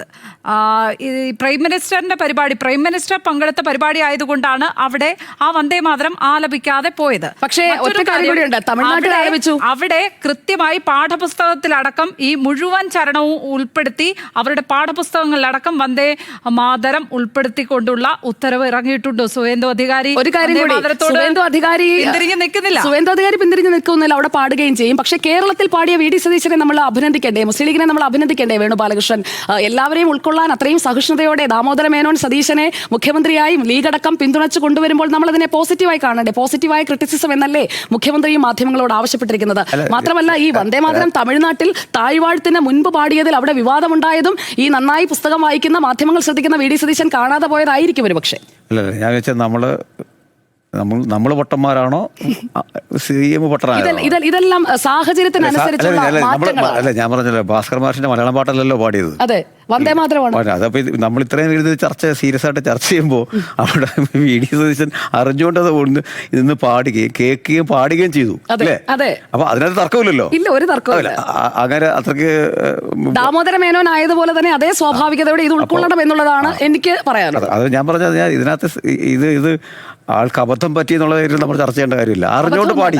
അതെ, അറിഞ്ഞുകൊണ്ട് പാടി. അത് നേരത്തെ ഉണ്ടായ ആ ഒരു ഡാമേജ്, മുസ്ലിം ലീഗിന്റെ മുഖ്യമന്ത്രി എന്നുള്ള ഡാമേജ് അതങ്ങ് ഇല്ലാതാക്കാൻ വേണ്ടി ഇപ്പുറത്ത് കൂടി ഒന്ന് തഴുകിയതാണ്. അതിനനുസരിച്ചുള്ള പ്രതികരണങ്ങളാണ് നേരത്തെ വേണുഗോപാലകൃഷ്ണൻ സൂചിപ്പിച്ചതുപോലെ ഓർഗനൈസറിൽ വന്നിരിക്കുന്നത്. അതും വെറുതെ വന്നതല്ല എന്നുള്ളത് അങ്ങേക്ക് മനസ്സിലായ കാര്യമല്ലേ വേണുഗോപാലകൃഷ്ണൻ? അതെ, പിന്നെ ലക്ഷ്മിപത് എന്ന് പറഞ്ഞാൽ നമുക്ക് ഒന്നുകൂടെ ഒന്ന് പരിശോധിക്കേണ്ടതുണ്ട്. കാരണം ഇപ്പോൾ രാഷ്ട്രപതി ഉള്ളപ്പോഴും പ്രധാനമന്ത്രി ഉള്ളപ്പോൾ രാഷ്ട്രപതിയുടെ പ്രോട്ടോക്കോളാണ് പ്രിവെയിൽ ചെയ്യുക. കാരണം ആ സാഹചര്യം അതാണ്. എന്ന് വെച്ച് പ്രധാനമന്ത്രി പ്രധാനമല്ല എന്നല്ലല്ലോ. പാർലമെൻറ്റുമായി ബന്ധപ്പെട്ട പ്രോട്ടോക്കോളിൽ രാഷ്ട്രപതിക്കാണ് പ്രാമുഖ്യം കിട്ടുക. അപ്പോൾ അതുപോലെ ഈ സത്യപ്രതിജ്ഞാ ചടങ്ങിൻ്റെ പരമാധികാരി ഗവർണറാണ്. അതുകൊണ്ട് തന്നെ പ്രധാനമന്ത്രി അവിടെ വന്നാൽ സുരക്ഷാ കാര്യങ്ങളുടെ പ്രോട്ടോക്കോൾ ഉണ്ടാകുമെന്നതിനപ്പുറത്ത് സത്യപ്രതിജ്ഞാ ചടങ്ങിൻ്റെ പ്രോട്ടോക്കോൾ എന്ന് പറയുന്നത് ഗവർണറുടെ വില്ല് പ്രിവെയിൽ ചെയ്യുന്ന തരത്തിലുള്ളതായിരിക്കും. അതുകൊണ്ടാണ് ഈ പറയുന്ന ബംഗാളിൽ ഈ വന്ദേമാതര ആലാപനം ഉണ്ടാകാതിരുന്നത് അത്ഭുതകരമാണ് എന്ന് CPM പോലും ചൂണ്ടിക്കാട്ടുന്നത്. പിന്നെ ആക്രമിക്കപ്പെടുന്നവർ, ഇരകളാക്കപ്പെടുന്നവർ നിശബ്ദരാകുകയാണ് ചെയ്യുക. അത് സമ്മത പ്രഖ്യാപനമല്ല. ഇപ്പോൾ ഗുജറാത്തിൽ നിശബ്ദരാക്കപ്പെട്ടു വലിയൊരു വിഭാഗം എന്ന് വെച്ച് അവിടെ അവരെല്ലാം അതിൻ്റെ എന്തൊക്കെ നീക്കങ്ങൾ നടന്നാലും അവിടെ നിന്ന് ഒരു മുസ്ലിം MLA പോലും വരാതിരിക്കുക, ഒരു മുസ്ലിം MP പോലും വരാതിരിക്കുക, അതിന് കൈപൊക്കുന്നു എന്നല്ല അതിൻ്റെ അർത്ഥം. അതൊരു നിശബ്ദമായ സഹനമാണ്. അത് ന്യൂനപക്ഷങ്ങൾക്ക് എല്ലാ ദിക്കുകളിലും നേരിടേണ്ടി വരുന്നൊരു സഹനമാണ്. ഇപ്പോൾ ബംഗ്ലാദേശിൽ ഹിന്ദുക്കൾക്ക് നേരിടേണ്ടി വരുന്ന സഹനം പോലെ. അപ്പോൾ അതുകൊണ്ട് ഇത്രയും ഈ പറയുന്ന പലതരത്തിലാണ് ഇപ്പോൾ ഈ പറയുന്ന ചൈനയിലെ ഒരു പ്രവിശ്യയിൽ ഉയ്ഗൂർ എന്ന് പറയുന്ന മുസ്ലിം വിഭാഗങ്ങൾ അങ്ങേയറ്റം അടിച്ചമർത്തപ്പെടുകയാണ്. അപ്പോൾ അതുകൊണ്ട് അവിടെ രാഷ്ട്രീയ അധികാരം, വംശീയ അല്ലെങ്കിൽ സാംസ്കാരിക ദേശീയതയുടെ അധികാരം തന്നെ വരണമെന്നില്ല. എവിടെയും ന്യൂനപക്ഷങ്ങളുടെ ഒരു വിധിയാണത്. അവിടെ അവർ 2 കാര്യങ്ങൾ കൂടി നിർബന്ധിതരായിട്ടുണ്ട് സുജയ പാർവതി. നാം അതും കൂടെ കാണേണ്ടതുണ്ട്. ഇതിനു മുൻപൊക്കെ കുഞ്ഞാലിക്കുട്ടിയൊക്കെ സത്യപ്രതിജ്ഞയുടെ ചിത്രങ്ങൾ ഇപ്പോൾ പൊതു സമൂഹത്തിന്റെ മുന്നിൽ ഉണ്ടല്ലോ. ആ തുർക്കി തൊപ്പി അവർ ധരിച്ചിട്ടില്ല. മാത്രമല്ല, അവർ അള്ളാഹുവിന്റെ നാമത്തിലല്ല സത്യപ്രതിജ്ഞ ചെയ്തിരിക്കുന്നത്. ഒരു പടി കൂടെ കടന്ന് കുഞ്ഞാലിക്കുട്ടി സ്രഷ്ടാവിന്റെ പേരൂടെ പറഞ്ഞു. ബാക്കി എല്ലാവരും ദൈവനാമത്തിലാണ് സത്യപ്രതിജ്ഞ ചെയ്തിരിക്കുന്നത്. നമുക്കറിയാമല്ലോ, കേരളത്തിന്റെ ഇതുവരെയുള്ള ചരിത്രത്തിൽ ആദ്യമായിട്ടാണ് ഒരു RSSകാരൻ ഗവർണറായി വന്നിട്ടുള്ളത്. അതിൻ്റെ പ്രതിഫലനങ്ങൾ ഉണ്ടാകും, ഒരു സംശയവുമില്ല. അതുകൊണ്ടാണ് കേരളം ഇപ്പോൾ ഈ പറയുന്ന നരേന്ദ്രമോദിയുടെ ഇന്ത്യയുടെ അവിഭാജ്യ ഘടകമായി മാറിയിരിക്കുന്നു എന്ന് പറയുന്നതിൻ്റെ പ്രത്യേകത. ആരിഫ് മുഹമ്മദ് ഖാൻ എപ്പോൾ വരണം, ആരിഫ് മുഹമ്മദ് ഖാനെ എപ്പോൾ മാറ്റണം, RSSകാരനെ എപ്പോൾ വെക്കണം, എപ്പോൾ മാറ്റണം, ഒരു മുൻ സുപ്രീം കോടതി റിട്ടയർഡ് ചീഫ് ജസ്റ്റിസിനെ എപ്പോൾ ഗവർണറായി കൊണ്ടുവരണം, അത് അപ്പോഴത്തെ മുഖ്യമന്ത്രിയോട് ആലോചിക്കാതെ ഗവർണറെ കൊണ്ടുവരണം. ഇതൊക്കെ ദാസ് നരേന്ദ്രമോദിക്ക് കൃത്യമായി വലിയ പദ്ധതിയാണ്. ആ പദ്ധതിയുടെ നരേന്ദ്ര ദാമോദർ ദാസ് ആയല്ല, എനിക്ക് താല്പര്യവും അറിയാൻ. രണ്ടും ഒരു വഴിക്കാ പോണേ. അതെ അതെ അതെ അതെ അതെ ശരിയാണ്. ഏതാണ്ട് എന്താ പറയേണ്ടത്, VD എന്ന് പറയുന്നത് സവർക്കറിന് തുല്യമായിട്ടുള്ള ഒരു പേരാക്കി എന്തായാലും സതീശൻ അദ്ദേഹത്തിന്റെ പ്രവർത്തികളിലൂടെ കൂടുതൽ തെളിയിച്ചുകൊണ്ടിരിക്കുകയാണ്. അപ്പൊ അതുകൊണ്ട് ഇവിടെ മുസ്ലിം ലീഗിന്റേത് ഒരു സഹനമായി, അതെ അത് മുസ്ലിം വിഭാഗം അരക്ഷിതരാകുന്നു എന്ന് പറഞ്ഞാൽ ഒരു കമ്മ്യൂണിറ്റി മാത്രം അരക്ഷിതരാകുന്നു എന്നല്ല അർത്ഥം. നമ്മൾ ആദ്യം അവരെ തേടി പോകുന്നു, നമ്മൾ സുരക്ഷിതരാണ് എന്നത് മാത്രമാണ് അതിൽ നിന്ന് എടുക്കേണ്ട അർത്ഥം. കാരണം ഈ രാജ്യത്ത് കൽബുർഗി എന്ന് പറയുന്ന മുസ്ലിം സമുദായത്തിൽപ്പെട്ട ആളായിരുന്നില്ല, പൻസാരെ മുസ്ലിം സമുദായത്തിൽപ്പെട്ട ആളായിരുന്നില്ല. അപ്പോൾ അതുകൊണ്ട് ഈ ഗൗരി ലങ്കേഷ് മുസ്ലിം സമുദായത്തിൽപ്പെട്ട ആളായിരുന്നില്ല. അപ്പോൾ അതുകൊണ്ട് നമ്മളിപ്പോൾ വിചാരിക്കേണ്ട ഇത് അവരെ മാത്രമേ തേടി വന്നിട്ടുള്ളൂ എന്ന്. മതനിരപേക്ഷതയുടെ എല്ലാ ശബ്ദങ്ങളെയും ഇന്നല്ലെങ്കിൽ നാളെ അമർച്ച ചെയ്യുന്ന തരത്തിലാകും ഈ പറയുന്ന സാംസ്കാരിക ദേശീയതയുടെ വക്താക്കളുടെ പ്രവൃത്തികൾ എപ്പോഴും. അതിപ്പോൾ ചൈനയിലാണെങ്കിൽ ഈ രാഷ്ട്രീയ ഏകാധിപത്യത്തിന്റെ ഇരകളാക്കപ്പെടും ജനാധിപത്യത്തെ പറ്റി സംസാരിക്കുന്നവർ. അതുകൊണ്ട് ജനാധിപത്യം ലോകത്ത് ഇല്ലാതാകുന്നില്ല. ന്യൂനപക്ഷങ്ങൾക്ക് മുന്നോട്ട് വരാൻ കഴിയുന്ന മതനിരപേക്ഷ ഇടങ്ങളും കേരളത്തിലെങ്കിലും കുറഞ്ഞപക്ഷം പരിരക്ഷിക്കപ്പെടുമെന്ന് പ്രതീക്ഷിക്കാം. അപ്പോൾ കേരളയിൽ വരില്ല കേട്ടോ എന്ന് പറഞ്ഞതുപോലെ അത്രയും ആത്മാർത്ഥതയോടെ കാര്യങ്ങൾ പറയാൻ VD സതീശന് ഇന്നത്തെ വാർത്താസമ്മേളനത്തിൽ കഴിഞ്ഞില്ല എന്നതാണ് വിവിധ വിഷയങ്ങൾ എടുത്തു നോക്കുമ്പോൾ ഇന്നത്തെ ബിഗ് എഡിറ്റോറിയലിന് മനസ്സിലായിരിക്കുന്നത്. അക്കാര്യത്തിൽ അദ്ദേഹം തിരുത്തൽ വരുത്തുമോ അതോ ഇതേപടി തന്നെ മുന്നോട്ട് പോകുമോ എന്നതറിയാൻ നമുക്ക് വരും ദിവസങ്ങളിൽ കാത്തിരിക്കാം, ചർച്ച ചെയ്യാം. ഇന്നത്തെ ബിഗ് എഡിറ്റോറിയൽ പൂർണ്ണമാവുകയാണ്. നമസ്കാരം.